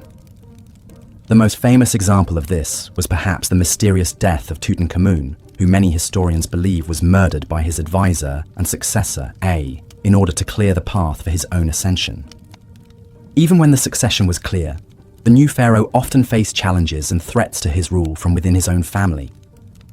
Brothers, uncles, and cousins, who had been passed over for the throne, might plot and scheme to overthrow the new king, while disgruntled nobles and regional governors could use their wealth and influence to foment rebellion and unrest. To counter these threats, the pharaohs relied on a combination of political savvy, military might, and divine propaganda. They would reward loyal followers with titles, lands, and wealth, while ruthlessly suppressing any signs of dissent or disloyalty. They would also go to great lengths to emphasize their own divine status and right to rule, commissioning grand monuments and temples that celebrated their godly power and accomplishments. But even the mightiest pharaoh was still mortal, and the spectre of death loomed large over the royal court. The Egyptians believed that the pharaoh's divine essence would live on in the afterlife, where he would join the gods in an eternal paradise. But to achieve this immortality, the pharaoh's body had to be preserved and protected, along with all the trappings of his earthly power and status. This belief in the afterlife was the driving force behind the construction of the Great Pyramids, the massive tombs that have become synonymous with ancient Egyptian culture. These monumental structures were not just grand displays of wealth and power. They were also elaborate machines designed to launch the pharaoh's soul into the heavens and ensure his eternal life among the gods. The process of preparing a pharaoh for the afterlife was a long and elaborate one, beginning even before his death. As soon as a new pharaoh took the throne, work would begin on his tomb and mortuary temple, which could take decades to complete. The pharaoh would be intimately involved in the planning and design of these structures, choosing the location, the layout, and the decorative program that would adorn the walls. At the same time, the pharaoh would begin accumulating the vast array of grave goods and treasures that would accompany him into the afterlife. These could include everything from furniture and clothing to jewelry and weapons, as well as huge stockpiles of food and drink to sustain the pharaoh on his journey. But perhaps the most vital component of the pharaoh's afterlife preparations was the process of mummification, which would transform his mortal body into an eternal vessel for his divine spirit. This was a long and complex process that could take up to 70 days to complete, involving the removal of internal organs, the desiccation of the body with natron salts, and the careful wrapping of the corpse in layers of linen bandages. The mummification process was overseen by a special class of priests, known as the embalmers, who worked in secret and were considered to be in direct contact with the gods. They would recite special prayers and incantations at each stage of the process, imbuing the mummy with magical spells and protections that would ensure its safe passage into the afterlife. Once the mummy was complete, it would be placed inside a series of nested coffins, each one more elaborate and expensive than the last. The outermost coffin would often be made of solid gold and adorned with intricate carvings and inlays, a fitting vessel for the divine remains of the pharaoh. The mummy and its coffins would then be transported in a grand procession to the pharaoh's tomb, where they would be sealed away in a hidden burial chamber, along with all of the pharaoh's grave goods and treasures. The tomb itself would be filled with even more offerings and artifacts, as well as elaborate frescoes and carvings depicting the pharaoh's journey into the afterlife. But even with all of these elaborate preparations, the pharaohs were not content to leave their eternal fate to chance. Many of them became obsessed with the construction of their tombs, pouring vast resources and manpower into the building of ever more elaborate monuments to their own divinity. The most famous example of this is, of course, the Great Pyramid of Giza, built by the pharaoh Khufu around 2550 BCE. This massive structure, which stood over 480 feet tall and contained more than 2 million blocks of limestone, was the tallest man-made structure in the world for over 3,800 years. The construction of the Great Pyramid was a monumental undertaking that required the labor of thousands of workers over the course of decades. The logistics of the project were staggering, involving the quarrying, transportation, and precise placement of millions of tons of stone, all without the benefit of modern machinery or technology. But for Khufu, the pyramid was more than just a feat of engineering. It was a symbol of his divine power and a guarantee of his eternal life. The pyramid was designed to align with the stars, with shafts pointing towards the constellations of Orion and Sirius, which the Egyptians believed to be the celestial homes of the gods Osiris and Isis. Inside the pyramid, Khufu's mummy would have been placed in a granite sarcophagus in the heart of the structure, surrounded by treasure and protected by a complex system of passages, chambers, and booby traps designed to thwart would-be tomb robbers. But even with all of these precautions, the pharaohs' tombs were not immune to the depredations of thieves and vandals. Over the centuries, many of the great pyramids and tombs were broken into and looted, their treasures stolen, and their mummies desecrated. This was a fate that befell even the most famous of the pharaohs, including Tutankhamun, whose tomb was discovered largely intact in 1922, but had still been entered and robbed at least twice in antiquity. The pharaoh's obsession with the afterlife, it seems, was matched only by the greed and determination of those who sought to plunder their eternal resting places. But the pharaoh's preparations for the afterlife were not limited to their own tombs and treasures. In a practice that seems shocking and horrifying to modern sensibilities, some pharaohs were buried along with servants, courtiers, and even pets, all of whom were sacrificed in order to accompany their master into the afterlife. The most extreme example of this practice was found in the tomb of the first dynasty pharaoh Jer at Abydos, where archaeologists discovered the remains of 318 individuals who had been sacrificed and buried alongside the pharaoh. These included servants, guards, and even women and children, some of whom showed signs of strangulation or blunt force trauma. This practice of human sacrifice was not limited to the early dynasties either. The tomb of the 12th dynasty pharaoh Amenemhat III at Hawara contained the remains of at least 5 young women who had been sacrificed and buried with the pharaoh, along with a menagerie of animals, including a monkey, a dog, and several ducks. Even more bizarre was the discovery of tens of thousands of human hair wigs in the tomb of the 18th dynasty pharaoh Amenhotep II. These wigs, which were made from the hair of young girls and women, were apparently intended to provide the pharaoh with a ready supply of fresh hair in the afterlife, a symbol of his eternal youth and virility. These disturbing practices speak to the incredible power and influence of the pharaohs, as well as the deeply ingrained beliefs and superstitions that governed ancient Egyptian society. For the pharaohs, the afterlife was not just a vague hope or a religious abstraction. It was a very real and tangible goal, one that demanded the utmost preparation and sacrifice. But as Egyptian society evolved and changed over the centuries, so too did the practices surrounding the pharaohs' burials. By the time of the New Kingdom, human sacrifice had largely fallen out of favor, replaced by symbolic offerings and the use of Shakti figurines, small statues that were believed to come to life and serve the pharaoh in the afterlife. And as the power of the pharaohs began to wane in the later dynasties, so too did the grandeur and scale of their tombs. The last of the Great Pyramid builders was the 12th dynasty pharaoh Amenemhat III, and by the time of the New Kingdom, the Pharaoh. As we've seen, the lives of the pharaohs were a complex tapestry woven from the threads of divine power, mortal excess, and an unshakable fixation on the afterlife. But perhaps no pharaoh embodies these themes quite as vividly as Ramses II, also known as Ramses the Great. Born around 1303 BCE, Ramses was the third pharaoh of the 19th dynasty, and he would go on to become the most celebrated and most prolific builder in all of ancient Egyptian history.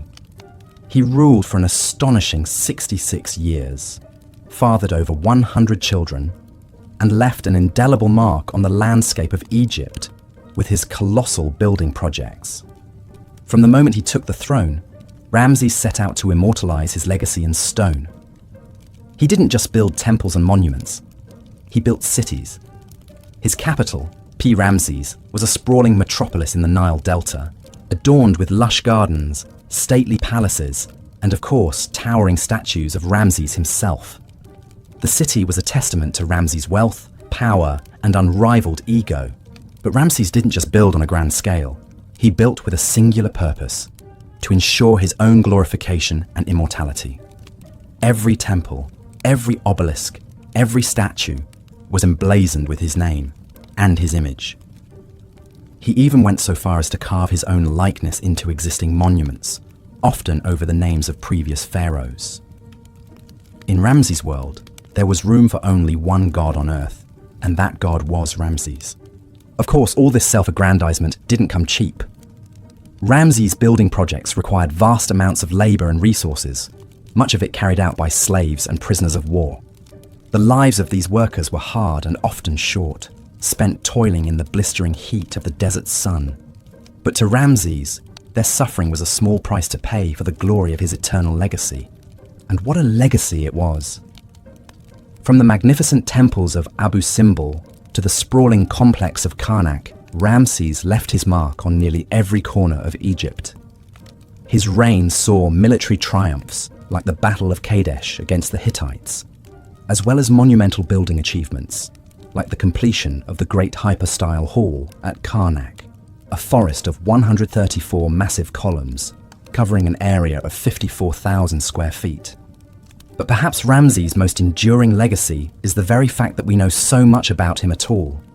With his relentless self-promotion and larger-than-life persona, Ramses ensured that his name would live on long after his death. And live on it has. Ramses remains one of the most famous and recognizable figures from the ancient world, a towering symbol of the power and majesty of the pharaohs. Of course, not all pharaohs were as successful in their quest for immortality as Ramses. Take, for example, the curious case of Akhenaten, the so-called heretic king who ruled during the 18th dynasty. Akhenaten is best known for his radical religious reforms, in which he abandoned the traditional pantheon of Egyptian gods in favor of a single deity, the Aten, represented by the solar disk. Akhenaten's devotion to the Aten was all-consuming. He built a new capital city, Akhetaten, dedicated solely to the worship of his one true god. he changed his name from Amenhotep IV to Akhenaten, meaning devoted to Aten. He even altered the traditional style of Egyptian art, eschewing the rigid, formalized depictions of pharaohs and gods in favor of a more naturalistic, almost androgynous style. But Akhenaten's religious revolution was short-lived. After his death, his successors quickly abandoned Akhenaten and returned to the old gods, going so far as to deface and dismantle Akhenaten's monuments and temples. His name was struck from the records, his legacy all but erased. In the end, Akhenaten's single-minded devotion to his god led not to immortality, but to obscurity. And then there's the sad story of Tutankhamun, better known to us as King Tut. Tutankhamun is perhaps the most famous pharaoh of all time, thanks in large part to the stunning discovery of his intact tomb in 1922. But the life of this young king was marked by tragedy from the very start. Tutankhamun was born into a royal family in crisis. His father was none other than Akhenaten, and his mother was likely Akhenaten's own sister. Inbreeding was not uncommon among the Egyptian royalty, who believed that keeping the royal bloodline pure was essential to maintaining their divine status. But it also led to a host of genetic problems, including the congenital defects that plagued Tutankhamun throughout his short life. When Tutankhamun took the throne around the age of 9, he inherited a kingdom in chaos. Akhenaten's religious reforms had alienated the powerful priesthood and destabilized the country. Tutankhamun's advisors, including the Vizier I and the General Horemheb, set about restoring the old order, reopening the temples, and re-establishing the cult of Amun. But Tutankhamun himself was a frail and sickly child, beset by a host of physical ailments. He suffered from a cleft palate, a clubbed foot, and a severe overbite. He walked with a cane and may have even suffered from a rare genetic disorder called Klippel-Feil syndrome, which causes the fusion of the vertebrae in the neck. Despite his physical limitations, Tutankhamun did his best to fulfill his duties as pharaoh. He oversaw the restoration of the old temples and commissioned new building projects, including his own tomb in the Valley of the Kings. But his reign was cut tragically short. Tutankhamun died around the age of 19, possibly from an infection caused by a broken leg. The story of Tutankhamun is a poignant reminder of the human frailty that lurked behind the facade of divine power. For all their wealth and influence, the pharaohs were still mortal men, subject to the same flaws and weaknesses as the rest of us.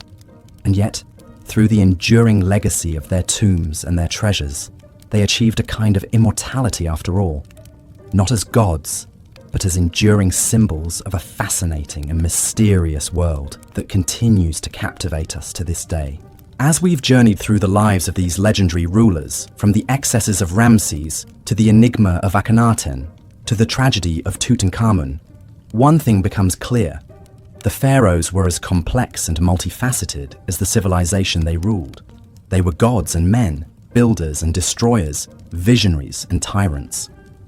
They lived lives of unimaginable splendor and opulence, but they were also haunted by the specter of death and the relentless pursuit of immortality.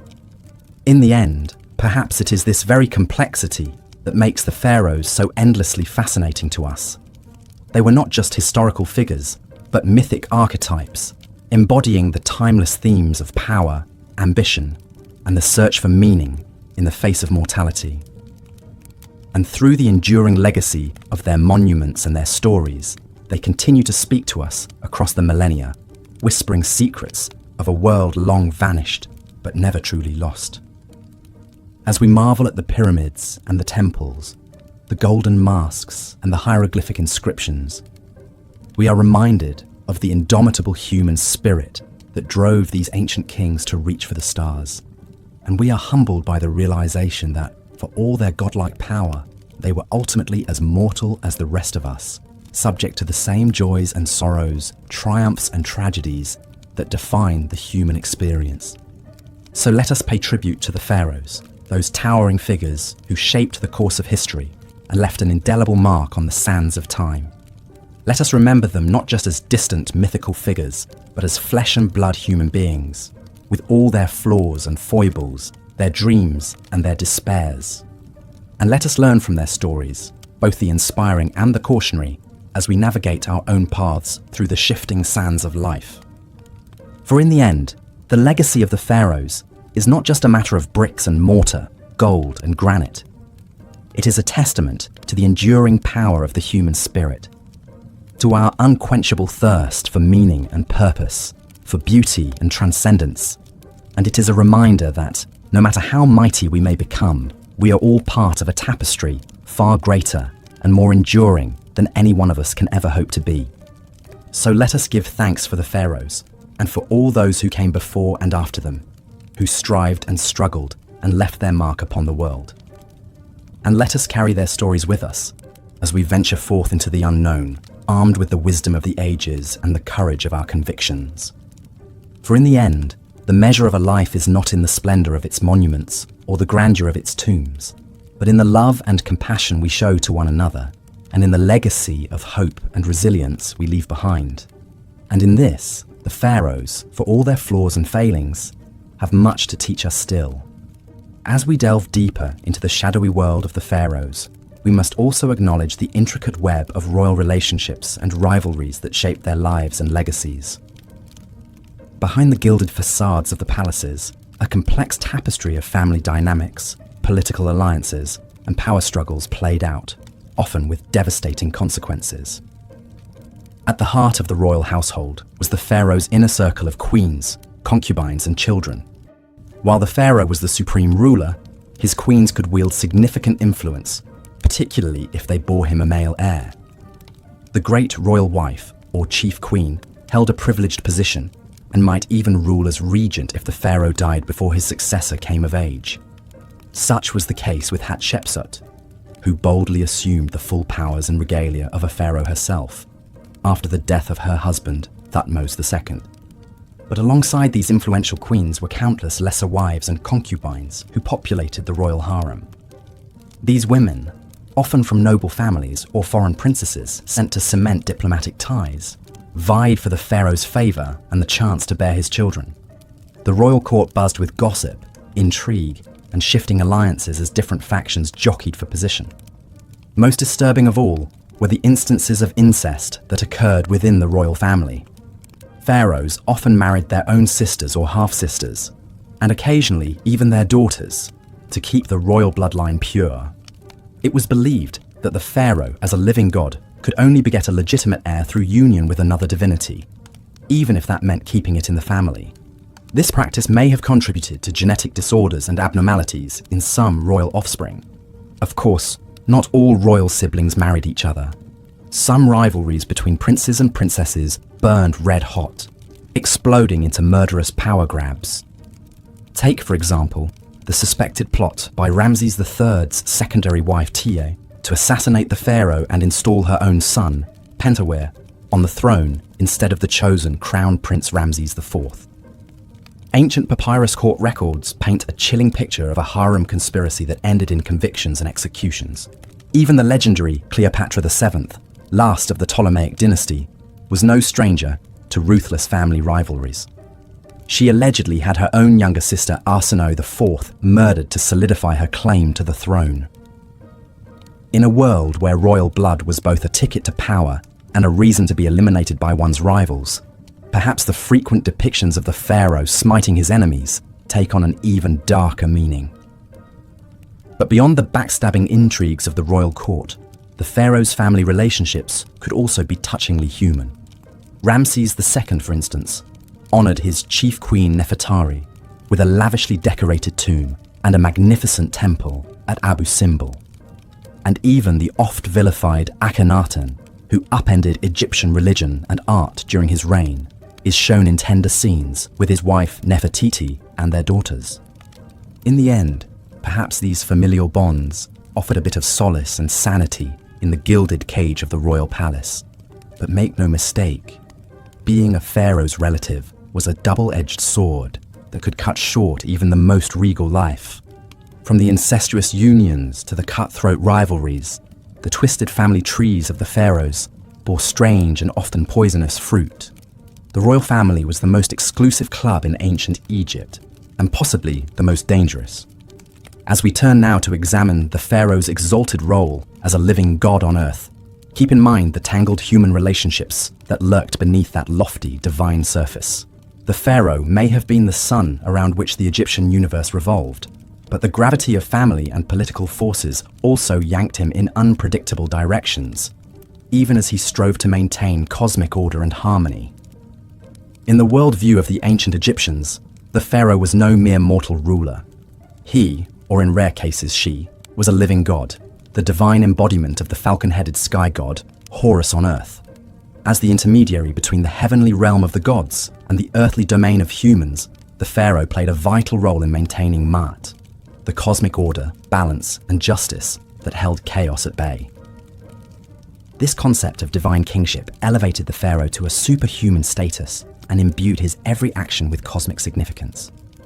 From the moment of his coronation, when he assumed the double crown of Upper and Lower Egypt, the pharaoh ceased to be fully human and became a conduit for divine power. His word was law, his decrees were the will of the gods, and his very being was sacrosanct. One of the most visible manifestations of the pharaoh's divinity were the sprawling temple complexes that dotted the land. These weren't just places of worship, they were the earthly mansions of the gods, where the pharaoh performed sacred rituals to maintain the vital link between the human and divine spheres. The grandest of these temples, like the Karnak complex in Thebes or the Luxor temple downstream, were cities unto themselves, bustling with priests, craftsmen, and servants, all dedicated to serving the pharaoh god. Within these sacred precincts, the pharaoh would make offerings, recite incantations, and perform elaborate ceremonies to appease the gods and ensure the continued flow of divine blessings. The most important of these rituals was the daily rebirth of the sun, in which the pharaoh metaphorically merged with the sun god Ra to be reborn anew each morning. By participating in this endless cycle of death and renewal, the pharaoh helped to sustain the very fabric of the cosmos. But the pharaoh's divine status wasn't just a religious concept. It had far-reaching implications for Egyptian society and politics as well. As a living god, the pharaoh had absolute authority over his subjects. His word was law, and his commands were not to be questioned. Obedience to the pharaoh was equated with piety, and rebellion against him was tantamount to sacrilege. This godlike power could be intoxicating, and some pharaohs took their divine status to disturbing extremes. Perhaps the most notorious example was Amenhotep IV, better known as Akhenaten, who upended centuries of Egyptian religious tradition by proclaiming the sun disk Aten as the one true god and himself as its sole prophet.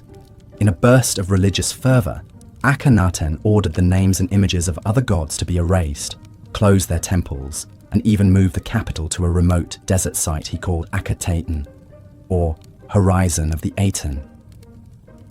While Akhenaten's religious revolution was short-lived, it showcased the immense power and influence a pharaoh could wield as a divine ruler. The fact that he could single-handedly overturn the entire pantheon of Egyptian gods and impose a new state religion by sheer force of will speaks volumes about the pharaoh's godlike authority. But even in less tumultuous times, the pharaoh's divinity set him apart from the rest of Egyptian society. He was a remote, awe-inspiring figure, rarely seen in public outside of carefully stage-managed appearances. His subjects approached him with a mixture of reverence and terror, prostrating themselves in his presence and averting their eyes from his divine radiance. Even his courtiers and officials had to tread carefully, lest they overstep their bounds and incur his godly wrath. In a very real sense, the pharaoh was the linchpin that held the entire edifice of ancient Egyptian civilization together. As long as he performed his divine duties and maintained Ma'at, the cosmic order, all was well. But if he faltered or failed in his responsibilities, it could spell disaster for the whole land. A weak or ineffectual pharaoh could lead to chaos, famine, and invasion, while a tyrannical or impious one risked offending the gods and bringing down divine retribution. It's no wonder then that the Egyptians invested so much time, labor, and resources into exalting and glorifying their pharaohs. The colossal statues, soaring obelisks, and lavish tomb complexes were all testament to the pharaoh's superhuman status and enduring legacy. They were also a way of bolstering his divine power and reinforcing his vital role in the cosmic order. But as we'll see in the next chapter, this obsession with the pharaoh's divinity reached its apex in the very last place one might expect, the tomb. For the ancient Egyptians, death was not the end for a pharaoh, but merely a transition to an even more exalted state of being. And they would go to extraordinary, even horrifying lengths to ensure their divine ruler had everything he needed for the journey. The flickering torchlight casts an eerie glow on the rough-hewn walls of the tomb, as if the very shadows are alive with the weight of ages past. The air is thick with the acrid tang of incense and the musty odour of death, a cloying perfume that clings to the nostrils and the back of the throat. Deeper and deeper we descend into the very bowels of the earth, following in the footsteps of the pharaoh on his final journey into the afterlife. For the ancient Egyptians, death was not something to be feared, but rather a doorway to a new and glorious existence. They believed that life on earth was but a brief prelude to an eternal hereafter, where the deceased would dwell in paradise with the gods, feasting and making merry for all eternity. But to achieve this blessed state, one had to be properly prepared, both spiritually and materially. And no one was better prepared for the afterlife than the pharaohs. From the moment they ascended the throne, they began planning for their eventual demise with a single-minded focus that bordered on the obsessive. Vast resources were poured into the construction of their tombs and funerary temples, veritable cities of the dead that would serve as their eternal abodes. The most iconic of these, of course, are the Great Pyramids that loom over the Giza Plateau. These monumental structures, built during the Old Kingdom, were more than just tombs. They were cosmic engines, designed to launch the pharaoh's soul into the heavens to take its place among the stars. The pyramid's smooth, sloping sides were meant to evoke the primordial mound of creation, while its precise alignment to the cardinal points mirrored the order and symmetry of the cosmos itself. But even more vital than the tomb itself was the complex process of preparing the pharaoh's body for the afterlife. The ancient Egyptians believed that the physical form was just as important as the spiritual essence, and that the two had to be preserved together for eternity. And so, in the sacred rites of mummification, the pharaoh's corpse was transformed from a lifeless husk into a vessel for immortality. For 70 days, the body was dried and desiccated with natron salt, its organs removed and carefully preserved in canopic jars. Then, in an elaborate ritual that could take weeks, the mummy was anointed with sacred oils, wrapped in countless layers of linen bandages, and adorned with protective amulets and jewelry. The face was often covered with a lifelike mask of gold and precious stones, an idealized portrait of the pharaoh in all his divine glory. But the pharaoh's journey was far from over. Once the mummy was complete, it had to be transported to the tomb in a grand funerary procession, accompanied by priests chanting hymns and spells to ward off evil spirits. The sarcophagus was then lowered into the burial chamber, surrounded by all the grave goods the pharaoh would need in the afterlife: furniture, clothing, jewelry, even food and drink to sustain him on his eternal journey. And here is where the pharaoh's preparations took a darker, more disturbing turn. For some rulers, it wasn't enough to be buried with mere objects. They wanted to be accompanied by actual living servants, ready to attend to their every whim in the hereafter. These unfortunate souls, known as retainers, were often the pharaoh's most loyal courtiers and officials, handpicked to serve him in death as they had in life. The practice of human sacrifice was not uncommon in the early dynasties of ancient Egypt, particularly during the First Dynasty. Archaeological evidence from this period reveals numerous subsidiary burials surrounding the tombs of pharaohs like Horahar and Jer, containing the remains of servants, bodyguards, and even women and dwarves who are believed to have special powers. One of the most chilling examples comes from the tomb of King Jer at Abydos, where the remains of over 300 individuals were found buried in neat rows, like a macabre honor guard flanking the pharaoh's final resting place. Many of the bodies showed signs of strangulation or blunt force trauma, suggesting that they had been deliberately killed to accompany their ruler into the afterlife. But perhaps even more unsettling than the human sacrifices were the animal ones. Countless mummified cats, dogs, monkeys, and even lions have been found in Egyptian tombs, often lavishly wrapped and adorned like miniature pharaohs themselves. These beloved pets were believed to provide companionship and protection for their masters in the afterlife, a consolation prize of sorts for an eternity spent in the dark. And then there were the more bizarre grave goods, like the millions of human hair wigs found in some tombs. These elaborate hairpieces, made from the shorn locks of courtiers and slaves, were meant to ensure that the pharaoh always had a fresh coiffure, even in the afterlife. The ancient Egyptians believed that hair had magical properties, and that a full, luxuriant wig was a sign of vitality and power. But as the centuries passed, the practice of human sacrifice gradually fell out of favor. By the time of the New Kingdom, the idea of killing servants to serve the pharaoh in the afterlife was seen as barbaric and uncivilized. Instead, the Egyptians turned to more symbolic methods, like placing Shabti figurines in the tomb, to magically come to life and perform menial tasks for the deceased. Yet even as the physical sacrifices faded away, the psychological toll of the pharaoh's obsession with the afterlife remained. The vast resources and manpower poured into their tombs and funerary cults siphoned away wealth and labor from the living, while the idea of a ruler who could command obedience even in death cast a long shadow over Egyptian society. And in the end, for all their elaborate preparations and precautions, the pharaohs could not escape the ravages of time and tomb robbers. Many of their carefully constructed resting places were plundered and desecrated over the millennia, their mummies and grave goods scattered to the four winds. In a bitter irony, the very measures they took to ensure their immortality ended up being their undoing. But even in death, the pharaohs continue to fascinate and horrify us in equal measure.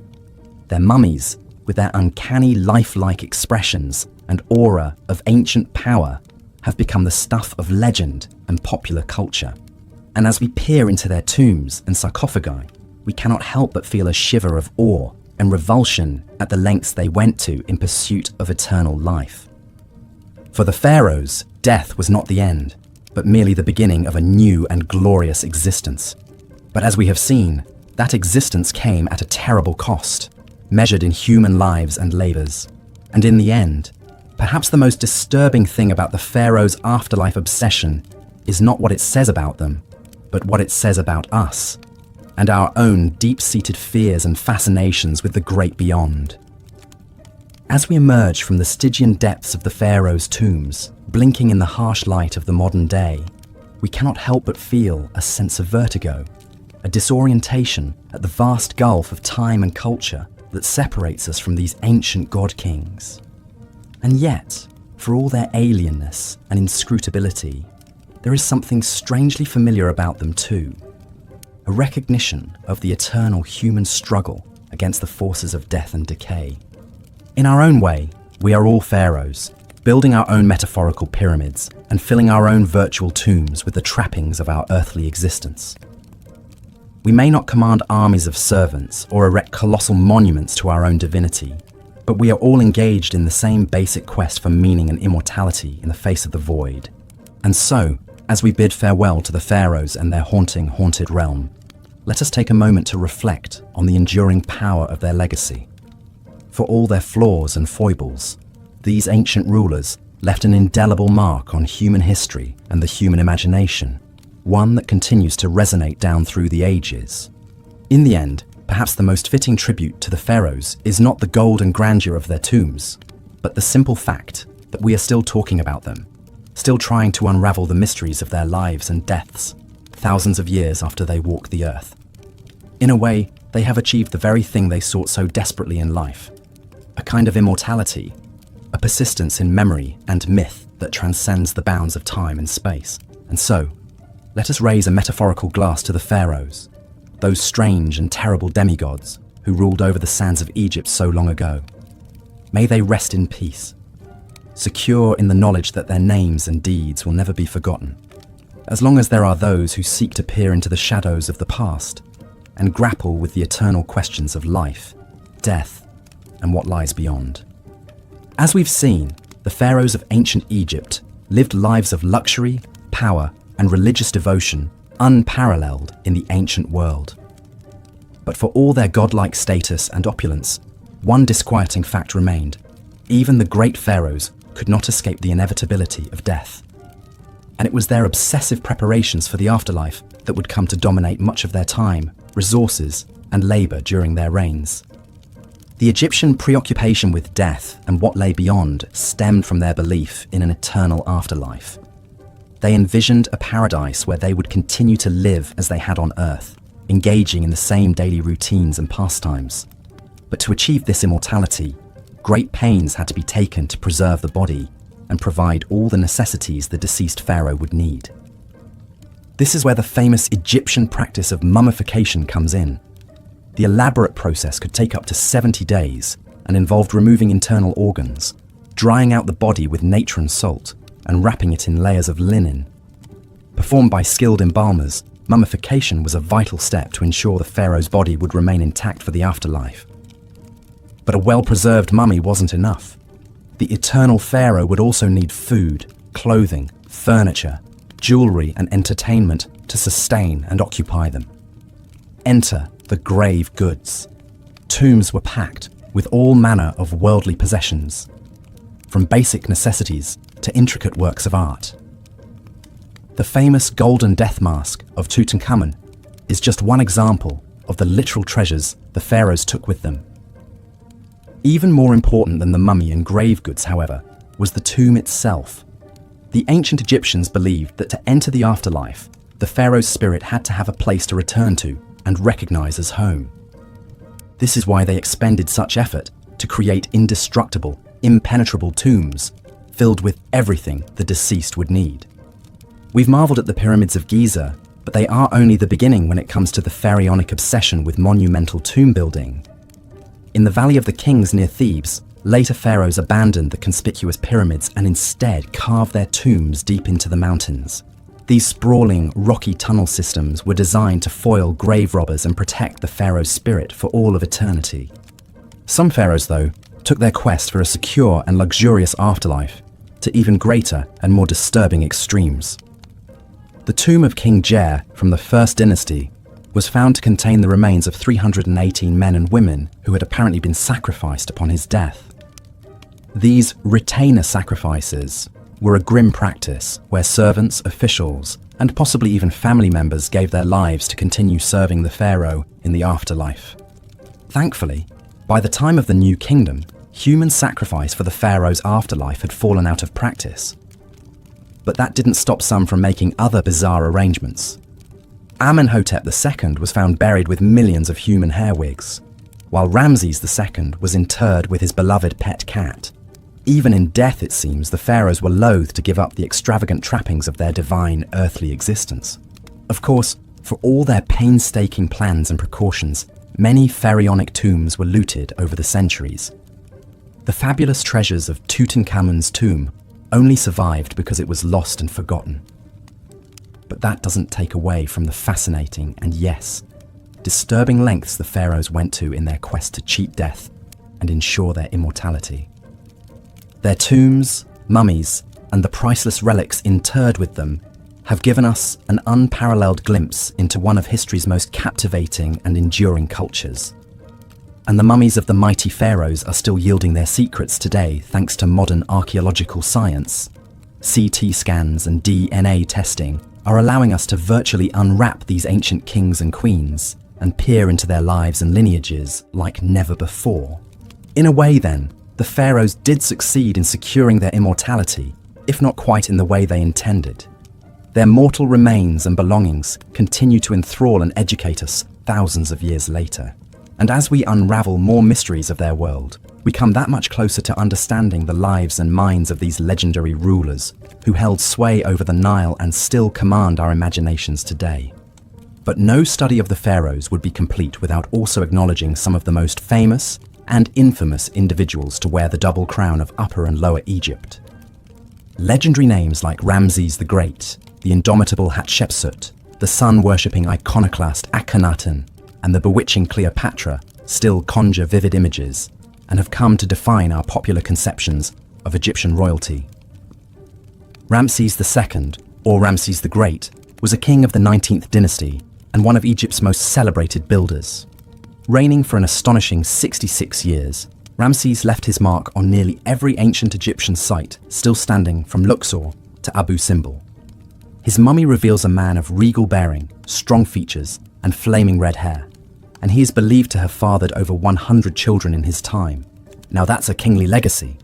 And speaking of a royal family tree, one cannot forget the 18th dynasty pharaoh Akhenaten and his legendary wife Nefertiti. Coming to power around 1353 BCE, Akhenaten rocked the very foundations of Egyptian society by rejecting the traditional pantheon of gods to institute a monotheistic cult of the sun disk Aten.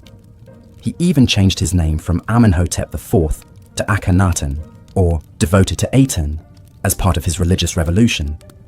Aiding him in this spiritual shake-up was his beautiful and clever chief queen Nefertiti, whose famous painted limestone bust has come to symbolize ancient Egyptian glamour and intrigue.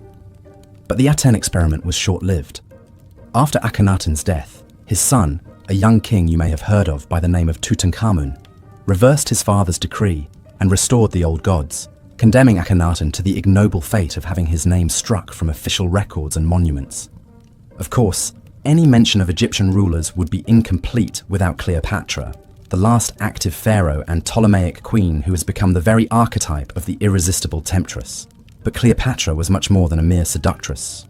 She was a brilliant politician, speaker of 9 languages, and a shrewd strategist who captivated the likes of Julius Caesar and Mark Antony. Though her reign ended with the fall of Egypt to Rome, Cleopatra's legend has only grown in the centuries since. These towering figures are just a sampling of the remarkable personalities that make up the saga of ancient Egypt's god-kings and queens. Each of their lives contains enough drama, intrigue, and colour to fill volumes. But they all embodied, in one way or another, the fascinating paradox of the pharaoh, a mortal who would be God, with one foot in the earthly realm and the other in eternity. It's this captivating duality, as well as the haunting remnants of their glittering world, that continue to enthrall us and draw us back to ancient Egypt time and again. The mighty pharaohs reigned over a sophisticated civilization for some 3,000 years, shaping our notions of absolute power and leaving behind some of the most formidable monuments ever constructed. But in the end, like all of us, they too were mortal, and no amount of gold or godhood could shield them from the fate that awaits us all. Within their tombs, temples, and mummies, they left tantalizing hints of their larger-than-life existence, shot through with the universal human hopes and fears we can all recognize. And that, perhaps, is their greatest legacy of all, the eternal reminder that even the most exalted among us desire nothing more than to be remembered. As we close this chapter on the lives of the pharaohs, take a moment to reflect on all we've uncovered, the sacred and the profane, the awe-inspiring and the unsettling.